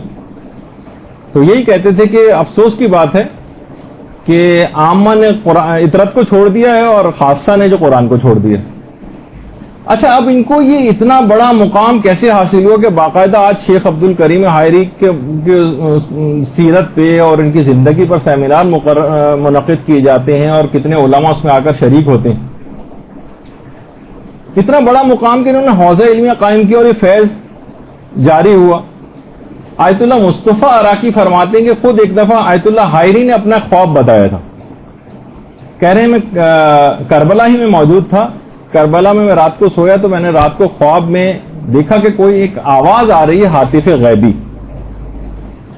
کہا کہ اے عبد الکریم اپنے کاموں کو جلد سے جلد نمٹا دو کیونکہ تم جلد ہی مرنے والے ہو، اپنے امور کو منظم کرو، جلدی جلدی اپنے کاموں کو نمٹاؤ. کہہ رہے میں اٹھا، میں نے بہرحال نظر انداز کر دیا، اس طرح کے خواب ہو سکتا ہے کہ آتے رہتے ہیں، میں نے زیادہ توجہ نہیں کی.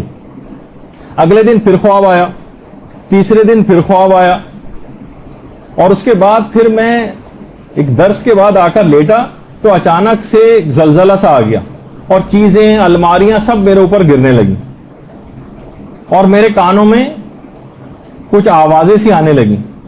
اچانک سے میں نے دیکھا کہ 2 اجنبی لیکن نورانی شخصیت میرے دائیں اور بائیں آ کر بیٹھ گئیں اور آ کر ایک دوسرے سے کہہ رہی ہیں کہ اس کی موت کا وقت آ گیا ہے، اس کی روح کو قبض کرنا شروع کرو.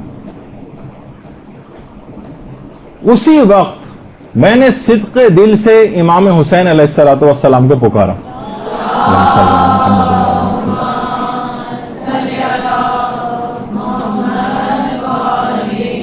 کہا مولا میرے ہاتھ تو بالکل خالی ہیں، میں نے تو بھی کچھ بھی دین کی خدمت انجام نہیں دی ہے، آپ کو آپ کی ماں زہرا کا واسطہ میری عمر کو میں اضافہ کروا دیجیے.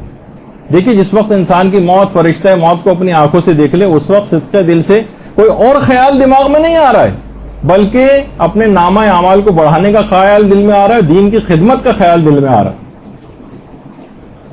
اچھا ابھی میں نے یہ دعا کی ہی تھی کہ بلا فاصلہ اچانک سے ایک نورانی شخصیت وہاں پر آ گئی جو امام حسین کی قاصد تھی، اور اس نے آ کر ان دائیں بائیں بیٹھے ہوئے جو فرشتے تھے ان سے آ کر کہا کہ سید الشہداء سے شیخ عبد الکریم حائری نے توسل کیا ہے اور امام حسین نے خدا کی بارگاہ میں سفارش کی اس کی عمر کو بڑھانے کے لیے جو پروردگار کی طرف سے قبول کر لی گئی ہے، اب اس کی روح قبض نہیں کی جائے گی.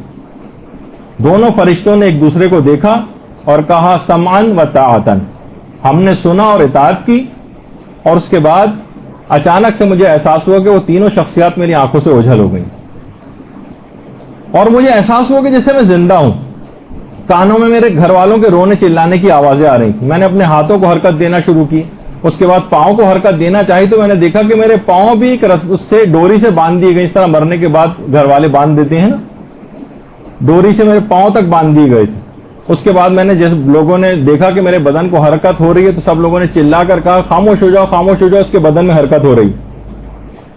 اس کے بعد لوگوں کو پتا چلا کہ میں ابھی زندہ ہوں. اس کے بعد میرے حلق میں تھوڑا تھوڑا چند قطرات کر کے پانی ڈالا گیا. 15 دن میں کہیں جا کر میری کمزوری مکمل طور پر دور ہوئی اور میں دین کے کام کرنے کے قابل ہوا. اور یہ توفیق مجھ کو ملی کہ اس کے بعد پھر میں نے جس بنا پر اپنی عمر کو بڑھوایا تھا اس دین کے لیے کام کرنا شروع کیا. اور آپ نے دیکھا کہ اس طرح شیخ عبد الکریم حائری کو اپنی اس اخلاص نیت کی وجہ سے دین کا کام کرنے کا جذبہ، خیال کہ اتنا بڑا مقام امام حسین نے ان کو عطا کروا دی کہ آج حوزہ علمیہ میں قوم میں کتنے لوگ تحصیل علم حاصل کر رہے ہیں، اپنے ملکوں میں جا رہے ہیں، کتنے بڑے بڑے علماء بن چکے ہیں، مراجع بن چکے ہیں، اور دین کی کیسی خدمت ہو رہی ہے، سب میں شیخ عبد الکریم حائری شریک۔ اللہم صلی علی محمد و علی محمد۔ وہیں پر شیخ عبد الکریم حائری کی قبر، اب بتائیے کہ شیخ عبد الکریم حائری کی قبر پہ کوئی نہ جائے، اور عام طور پر زائرین وہاں نہیں جاتے ہیں، تو وہ فرماتے تھے کہ جو کچھ بھی آج میں ہوں سب کچھ امام حسین کی مرہون منت ہے۔ اور اتنا زیادہ امام حسین سے اس کے بعد ایسا ان کو عشق ہو گیا تھا کہ باقاعدہ جب یہ نماز پڑھاتے تھے تو ہر نماز جماعت میں اپنے امامے کے اوپر تربت امام مظلوم کی قبر کی جو مٹی تھی اس سے بنی ہوئی جو تسبیح تھی وہ اپنے امامے کے اوپر لگا کر اس کے بعد نماز پڑھتے تھے، اس میں بھی نظر آ رہی ہے تصویر، ایک باقاعدہ تسبیح اپنے امامے کے اوپر جو ہے وہ لگا کے نماز پڑھاتے تھے۔ تو بہرحال جب بھی انسان ان کی قبر پر جائے، پیغام یہی ہے کہ دین کا کام کرنے کے لیے اپنی زندگی میں برکت کی دعا مانگے، صرف فقط زندگی نہیں چاہیے بلکہ زندگی میں کچھ کر کے بھی جانا۔ تو بہرحال یہ وہاں پر ایک مسجد ہے جس میں بہت ساری قبروں کا بھی ہم نے تعارف کرا ہے، وہاں علماء اور مراجع کے قبور پہ جانا چاہیے۔ اسی طرح سے وہاں ایک اور مسجد بھی ہے، مسجد بالا سر تھی، اب مسجد اعظم۔ مسجد اعظم آیت اللہ بروجردی نے بنائی تھی، اور آج اس مسجد کے اندر بڑے بڑے مراجع درس خارج دیتے ہیں، کیونکہ آیت اللہ بروجردی یہ چاہتے تھے کہ جس طریقے سے مسجد گوہر شاد ہے مشہد میں، اسی طرح کی ایک باعظمت مسجد قوم کے اندر بھی قائم ہو جائے۔ اس میں مشکلات بہت پیش آئیں، اطراف میں جب اس کو حرم کو بڑا کرنے لگے تو بہت سارے گھر آ رہے تھے، ان گھروں کو خریدنے کا ایک بہت بڑا مسئلہ تھا کہ اتنی رقم کا اہتمام کہاں سے کیا جائے گا، لیکن بہرحال معصومہ قوم کس سے توسل کیا گیا اور لوگوں نے اس کے بعد ڈونیشنز دینے شروع کیے، یہاں تک کہ اطراف کے تمام گھروں کو خریدا گیا، اور پھر اس کے بعد اس مسجد کے اندر وسعت اس کو دی گئی۔ آج اس میں کتنے علماء مراجع آتے ہیں، یہاں پر تلاوت قرآن کرتے ہیں، ان کے درس خارج وغیرہ بھی ہوتے ہیں۔ اچھا، اسی طرح سے اور پھر یہیں پر مسجد اعظم میں خود امام خمینی بھی درس دیا کرتے تھے۔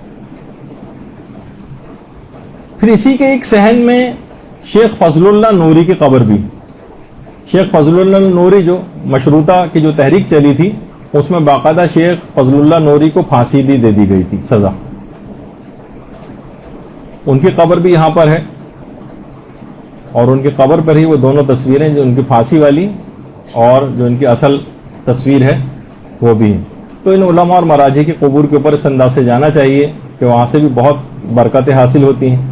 اسی طرح حرامی کے ایک صحن میں قطب راوندی کی قبر بھی، یہ بالکل سامنے لوگ اسے گزرتے ہوئے جاتے ہیں اور اکثر اس کو دیکھتے نہیں ہیں۔ قطب راوندی وہ تھے کہ سینکڑوں سال بعد ان کا جسم بالکل تر و تازہ قبر سے نمودار ہوا تھا، سینکڑوں سال جبکہ انتقال کو ان کے ہو چکے تھے۔ اور اس کے عینی شاہدین میں آیت اللہ عراقی تھے جو امام خمینی کے استاد تھے۔ وہ فرماتے ہیں کہ میں اس وقت میری عمر کافی چھوٹی تھی، لیکن میں اپنے والد کے ساتھ گیا تھا اور میں نے باقاعدہ ان کو دیکھا تھا کہ ان کے جسمانی خصوصیات بھی انہوں نے بتائیں کہ اس طرح سے تھے اور ایسے تھے۔ قطب راوندی کی قبر بھی وہاں پر ہے اور یہاں پر بھی ضرور جانا چاہیے۔ اچھا، حرم سے جیسی باہر نکلیں، جہاں پہ آیت اللہ مرشی نجفی کی لائبریری ہے، اس کے سامنے ہی ایک چھوٹا سا ایک پارک بنا ہوا ہے جہاں فوارے وغیرہ بھی لگے ہوئے ہیں، اور وہاں پہ بہت سارے ہوٹل بھی ہیں، قوم انٹرنیشنل ہوٹل اور کون سے اس کے بالکل قریب ہی ہے۔ وہاں ایک قبرستان ہے گلزار علماء و شہداء شیخان کے نام سے، یہاں تو ضرور جانا چاہیے۔ ایسی شخصیات اس قبرستان کے اندر ہیں اور ایسی ان کی برکتیں۔ یہ تقریباً 1000 سال پرانا قبرستان ہے، بالکل حرم سے ملا ہوا، کہیں دور بھی جانا نہیں ہے، بس نکلیں گے حرم سے اور باہر ہے فوراً۔ 1000 سال پرانا، کہ خود یہاں پر ہمارے معظم بھی تشریف لاتے ہیں اس قبرستان میں، اکثر جب بھی قوم آتے ہیں یہاں ضرور آتے ہیں۔ اور یہاں پر ہی جواد ملکی تبریزی جو امام خمینی کے عرفانیت کے استاد تھے، ان کی قبر مبارک بھی ہے یہیں پر ہی، اور دیگر تمام افراد بھی یہاں پر شہداء کی قبریں ہیں، علماء کی قبور ہیں۔ یہاں پر زکریا ابن آدم کی قبر بھی ہے جو امام کے صحابی تھے۔ اس کے علاوہ عیسیٰ ابن عبداللہ قمی کی ہے، مرزا قمی کی قبر ہے یہاں پر، جو کہ بہت بڑے شیعہ عالم اور مرجع تھے۔ تو یہاں پر ضرور جانا چاہیے۔ مرزا قمی، یہ مرزا قمی وہی ہیں کہ جن کو صاحب قوانین الاصول کہا جاتا ہے. ان کی اتنی مشکل، یہ صرف ایک صفحہ ہے ان کی کتاب کا، کہ اس کا ایک صفحہ بھی کوئی پڑھ کے اور اس کی تشریح کر دے تو اس کو بڑا ایک عالم تسلیم کر لیا جاتا ہے. صاحب قوانین الاصول باقاعدہ جو کرامات علویہ ڈاکٹر علی میر خلف زادہ مرحوم، ان کی کتاب ہے باقاعدہ. اور ایک اور کتاب ہے جس کے اندر اب جو واقعہ پڑھ رہا ہوں اس کا ریفرنس بتا رہا ہوں، العبقری الحسان، علی اکبر نہاوندی کی جو کتاب ہے.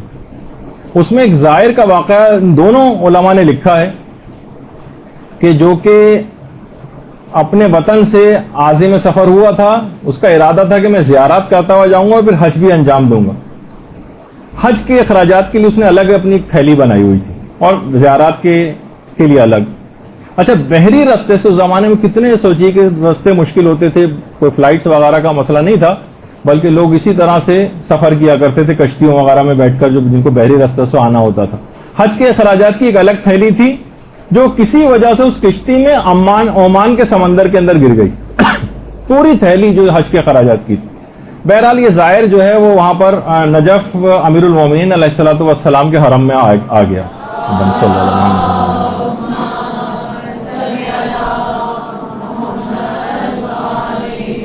باقاعدہ خواب میں متوسل ہوا، پہلے زری پر آ کر، پھر کہہ رہا ہے کہ میں نے خواب میں امیر المومنین کی زیارت کی. اللہم صلی علی محمد وعلی آل محمد.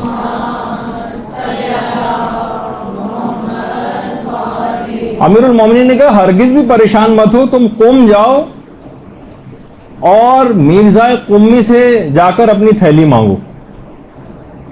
کہہ رہا ہے کہ میں بہت ہی پریشان ہوا اور حیران ہوا، تھیلی میرے عمان کے سمندر میں گری ہے اور مجھے بھیجا قوم جا رہا ہے مرزا قمی سے مانگنے کے لیے. کہہ رہے بہرحال کیونکہ امام نے کہہ دیا تھا تو میں نے وہاں کا سفر کیا اور عراق سے ایران قم آ گیا. آیت اللہ مرزا قمی کے پہلے میں گھر میں گیا، دروازہ کھٹکھٹایا، اندر سے مرزا قمی نے میرا نام لے کر پکارا کہ اندر آ جاؤ.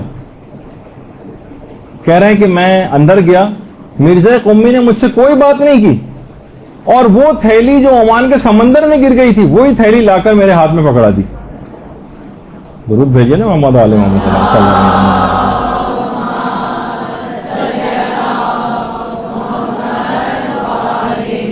اور فرمایا میں راضی نہیں ہوں اس بات سے کہ میری زندگی میں اس واقعے کا کسی اور سے تذکرہ کروں. بہرحال میں وہاں سے اپنی تھیلی لی اور اس کے بعد پھر حج پہ گیا. حج کے بعد میں اپنے وطن آ گیا. کئی سال تک تو مجھے یہ واقعہ یاد بھی نہیں آیا اور کئی سال بعد میں اپنی بیوی کے ساتھ بیٹھا ہوا تھا تو اچانک سے مجھے یہ واقعہ یاد آیا اور میں نے پورا واقعہ اپنی بیوی کو سنایا. اچھا اب دیکھیے بیوی بھی آج کل ایسی بیوی تلاش کرنی پڑیں گی کہاں ہے. کہنے لگی، پہلے تو اس نے افسوس کا اظہار کیا اور پھر تعجب کیا کہ ایسے شخص کو پا کر بھی تم وطن واپس آ گئے، وہیں اسی کے پاس ملازمت کیوں نہ اختیار کر لی. اس نے کہا اچھا پھر میں اب کیا کروں. بیوی نے کہا کہ ایسے بزرگوں کی خدمت کرنی چاہیے اور ان کی قبر کے قریب ہی دفن ہو جانا چاہیے. یعنی جاؤ ان کے پاس رہو، ان کی خدمتیں کرتے رہو، ان کے فیض میں رہو اور اس کے بعد یہاں تک کہ وہیں پہ مر جاؤ اور ان کے ساتھ دفن ہو جاؤ، یہ کرنا چاہیے. اس نے کہا کہ اب تو اتنا وقت گزر گئے، سالہ سال گزر گئے، پتہ نہیں مرزا قومی اس وقت کہاں ہوں گے. بیوی نے کہا ایسا کرو کہ ہم دونوں چلتے ہیں، ہم اپنا سارا گھر مکان کھیت سارے سامان کو بیچ دیتے ہیں اور قوم چلتے ہیں اور وہیں پر پھر ہم مجاورت اختیار کر لیں گے. ان دونوں نے اپنا سامان، اپنے پورے گھر بار کو بیچا، کھیت کو بیچا، اس کے بعد قوم آ گئے.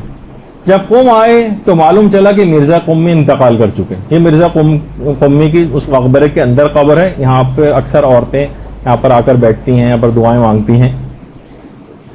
وہاں پر آئے تو پتہ چلا کہ مرزا قمی انتقال کر گئے. اب ان دونوں شوہر و بیوی نے وہیں پر مجاورت اختیار کر لی. دنوں رات ان کی قبر پر بیٹھ کر تلاوت قرآن کرتے تھے اور پھر معصومہ قوم کی قبر کی بھی مجاورت. اور اس کے بعد پھر اسی قبرستان گلزار شہداء اور مقبرہ جو شیخان ہیں اسی کے اندر ہی کسی جگہ پر وہ دونوں شوہر و بیوی بھی مدفون ہیں. تو آپ نے دیکھا کہ بہرحال مرزا قمی اسی قبرستان کے اندر ہے. اور ان کی اس سے بھی اندازہ لگائی کہ جو کتاب کا بھی میں نے حوالہ دیا تھا، بارگاہ فاطمہ معصومہ تجلی گاہ فاطمہ زہرا، اس کے اندر باقاعدہ آیت اللہ سید محمد وحیدی وہ خود فرماتے ہیں کہ رات کو میں نے خواب میں معصومہ قم سلام اللہ علیہ کی زیارت کی اللہم صلی علی محمد۔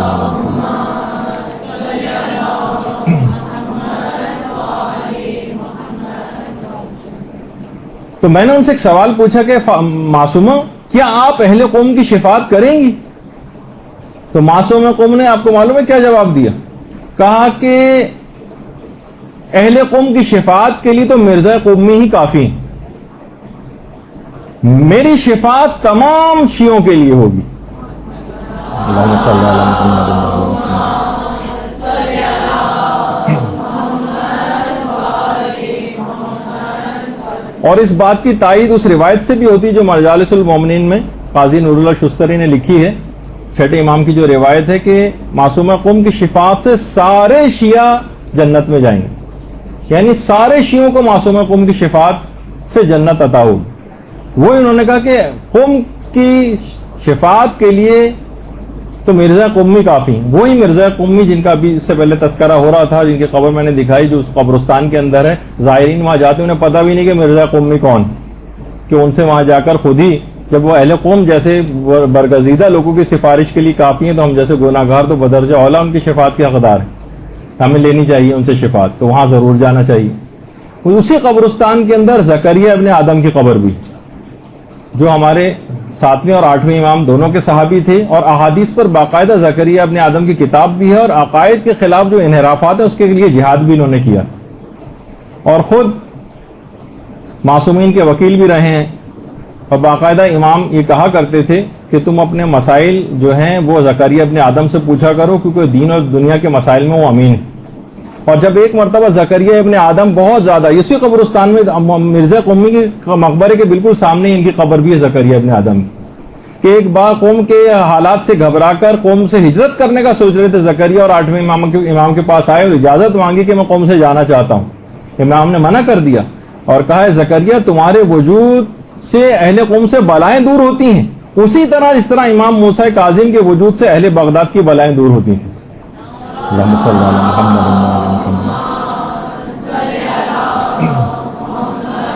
وعلی محمد۔ اسی قبرستان میں عیسیٰ ابن عبداللہ قمی کی قبر بھی، ان کی تصویر تو میں نہیں دکھا سکا آپ کو، لیکن ان کی قبر بھی ہے۔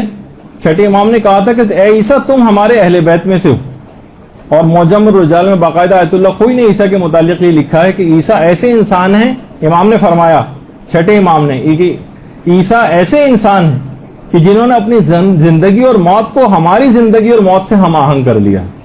یہ دیکھیے وہ اس قبرستان میں۔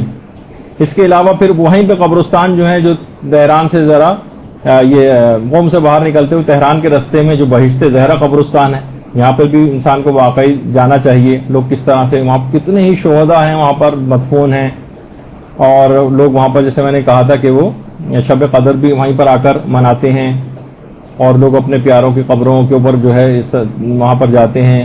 بچوں کا ایک الگ سیکشن ہے وہاں پر، جہاں جو چھوٹے چھوٹے بچے جو انتقال کر جاتے ہیں ان کو ایک ہی جگہ کے اوپر دفن کیا جاتا ہے باقاعدہ۔ تو اس طرح سے اچھا، اس کے بعد حیرت ہے کہ انسان قوم آئے اور اسے حوزہ علمیہ قوم کا کچھ پتہ نہ ہو۔ دیکھیے بہار کے اندر باقاعدہ روایت ہے کہ ایک زمانہ ایسا آئے گا کہ جب قوم سے علم و ادب کی کرنیں پھوٹیں گی اور مشرق و مغرب میں پھیل جائیں گی، یہاں تک کہ یہ شہر دوسرے شہروں کے لیے ایک نمونہ بن جائے گا۔ امام فرماتے ہیں اور روئے زمین پر کوئی ایسا نہ ہوگا جہاں تک قوم کے علمی اور دینی فیوز نہ پہنچ سکیں، کوئی جگہ ایسی نہیں بچے گی، اور وہ وقت خدا کی حجت اور ہمارے قائم کے ظہور کا وقت ہوگا۔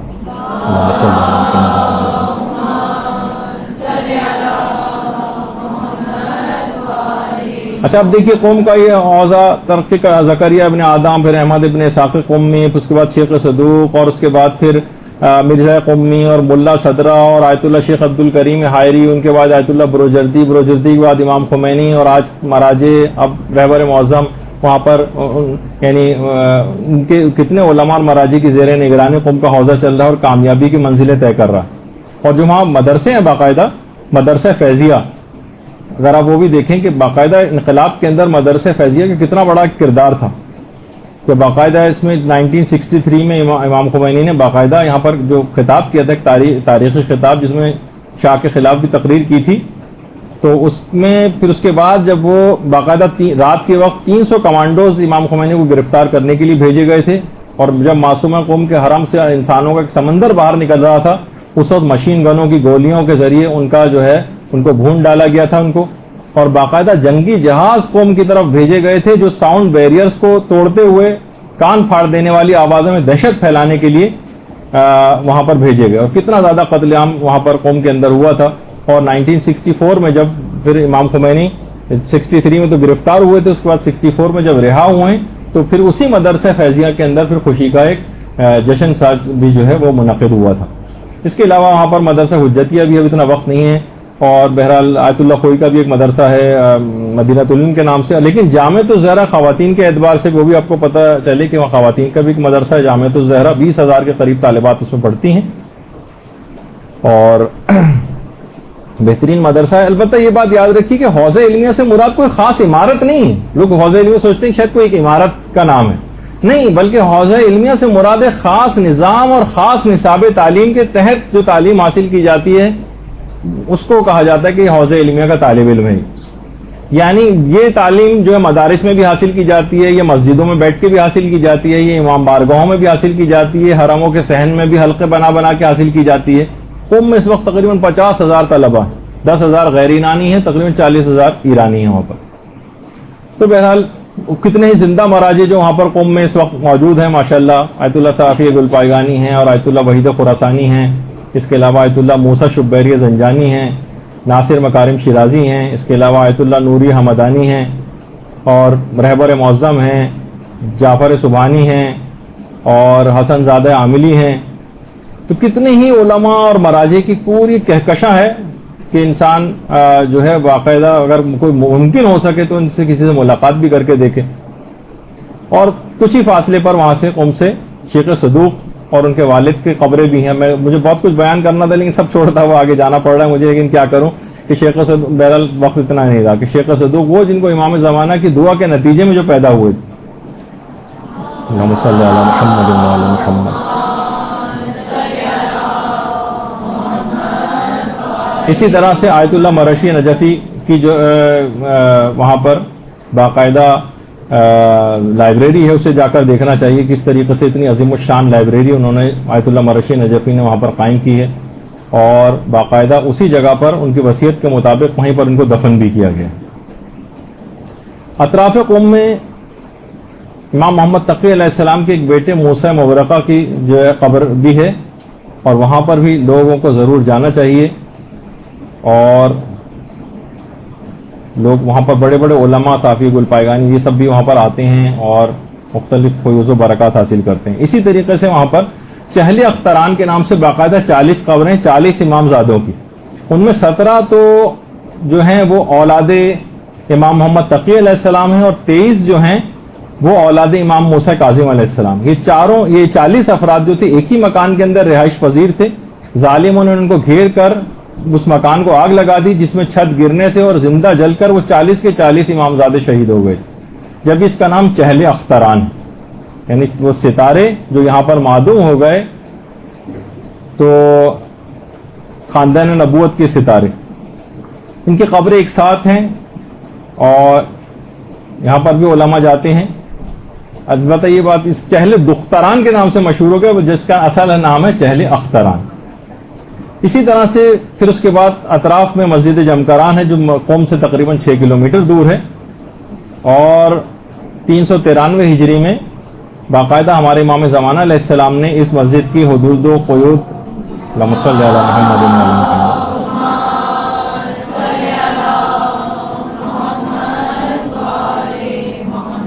متعین کی تھی، اور بہار الانوار کے اندر بھی روایت موجود ہے، نجم الثاقب کے اندر ہے، اس وقت پڑھنے کا ٹائم نہیں ہے لیکن اس کے اندر کوئی جا کر دیکھ سکتا ہے۔ اس مسجد جمکران میں 2 رکعت نماز پڑھنے کا ثواب خود امام زمانہ نے بتایا، وہ یہ کہ ایسا ہی ہے جیسے کوئی خانہ کعبہ میں نماز پڑھے۔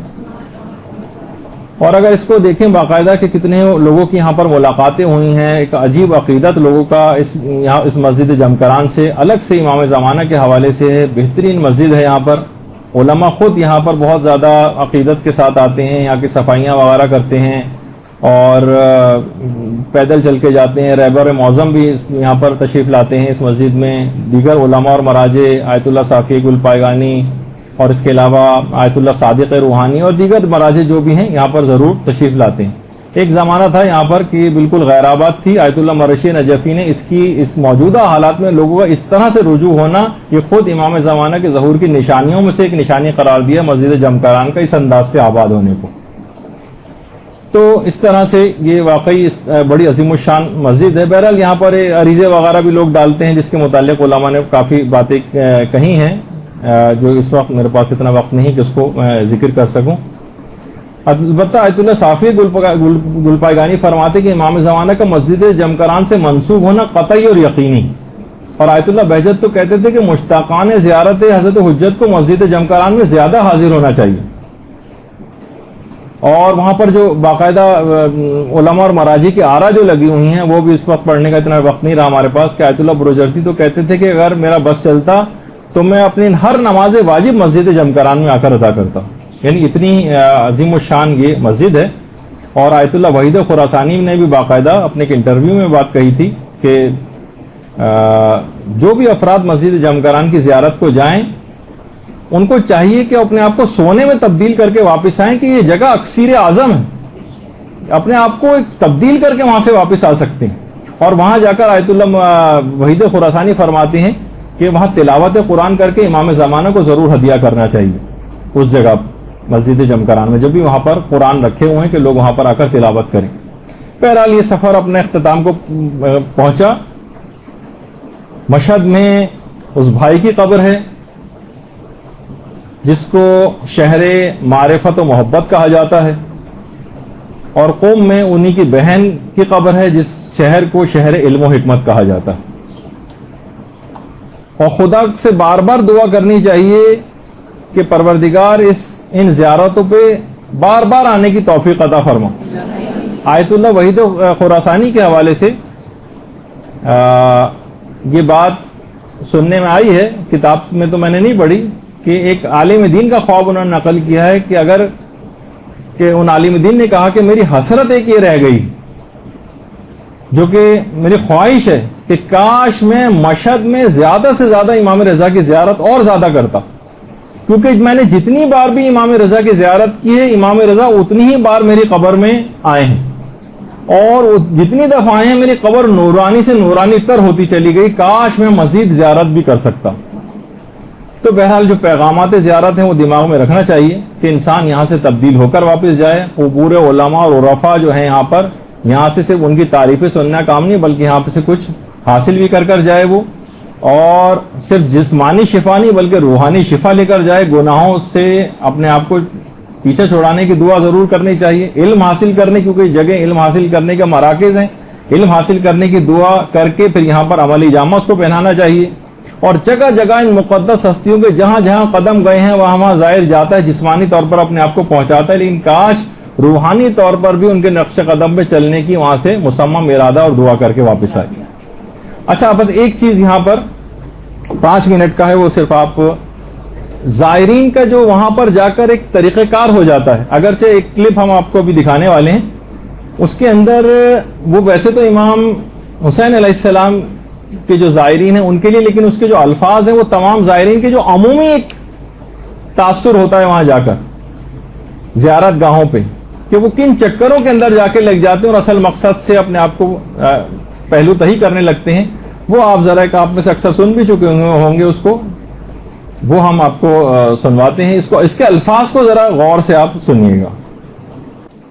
حسین مجھ کو معاف کرنا, حسین مجھ کو معاف کرنا. عجب تھا اکبر کی لاش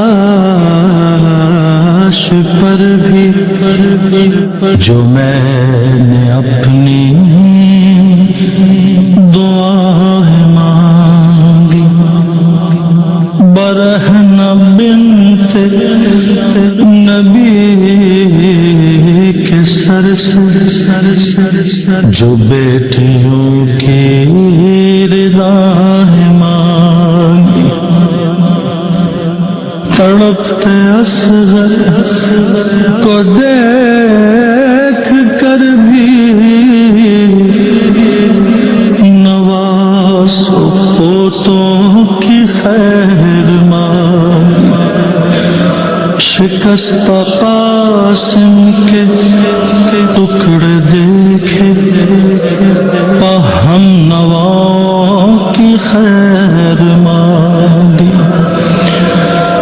مقام زینب سے خیمہ تک کیوں میری آنکھیں کھلی ہوئی تھی تڑپتے لاشوں کو دیکھ کر بھی دعاؤں پر کیوں تلی ہوئی تھی میں تیرے زخمی بدن سے ہٹ کر کیوں اپنی سوچوں میں گم کھڑا تھا جہاں پہ کنبہ قبیلہ سارا زمین پہ بکھرا ہوا پڑا تھا میں گنج شہداء کی بکھری لاشوں پہ اپنے ہوش و حواس میں تھا میں ٹھنڈا پانی بھی پی رہا تھا جہاں پہ اصغر بھی پیاس میں تھا اور جہاں پہ قاتل نے ننھی دختر کے منہ پہ اتنے تماچے مارے جلائے خیمے لگائے دل تڑپتی بچی کے در اتارے جہاں پہ اصغر کے خون کو تو جبین اقدس پہ مل رہا تھا جہاں پہ غازی کے ہاتھ لے کر تو دشمنوں میں بھی چپ کھڑا تھا جہاں پہ تیری یہ ریش اقدس لہو میں اصغر کے تربتر تھی جہاں پہ اکبر تڑپ رہا تھا تمام آنکھوں کی روشنی تھی تمام مقتل کی ان جگہوں پر غذا کی ہر دم تلاش میں تھا دعاؤں میں تھا میں رزق و روزی کی اور فکر معاش میں تھا میں اپنے چہرے کی زیب و زینت میں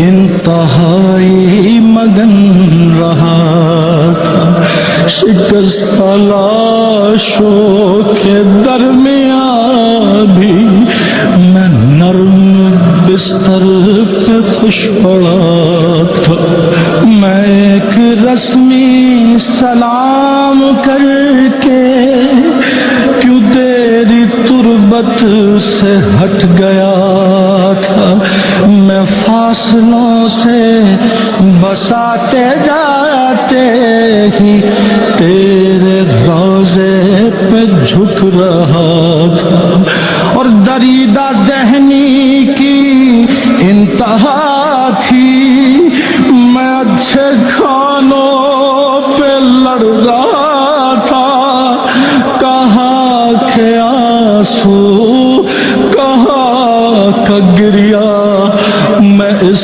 تردد میں کب پڑا تھا وہاں سے آ کر میں ہر جگہ پر فضائل اپنے سنا رہا تھا اور ستائش باہمی میں الجھا، میں داد بے حد ہی پا رہا تھا۔ یہ میری آہیں، یہ میرا گریا، بنا میں زہرا قبول کر لے، ندامتوں کے یہ چند آنسو مدور ہدیہ قبول کر لے۔ میں تیرا مجرم ہوں میرے مالک، تو مجھ کو پتھر سے در بنا دے۔ اے کربلا کے قدیم قادر، تو مجھ کو آسی سے حر بنا دے۔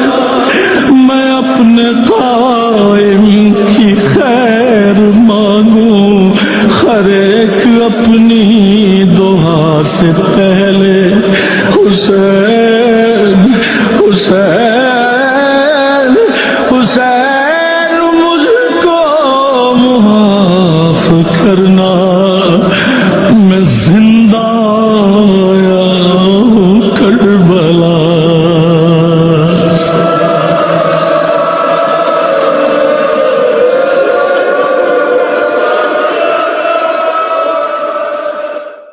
الجن الجن الجن الجن يا مولا الجن الجن الجن الجن الجن الجن الجن يا صاحب السماء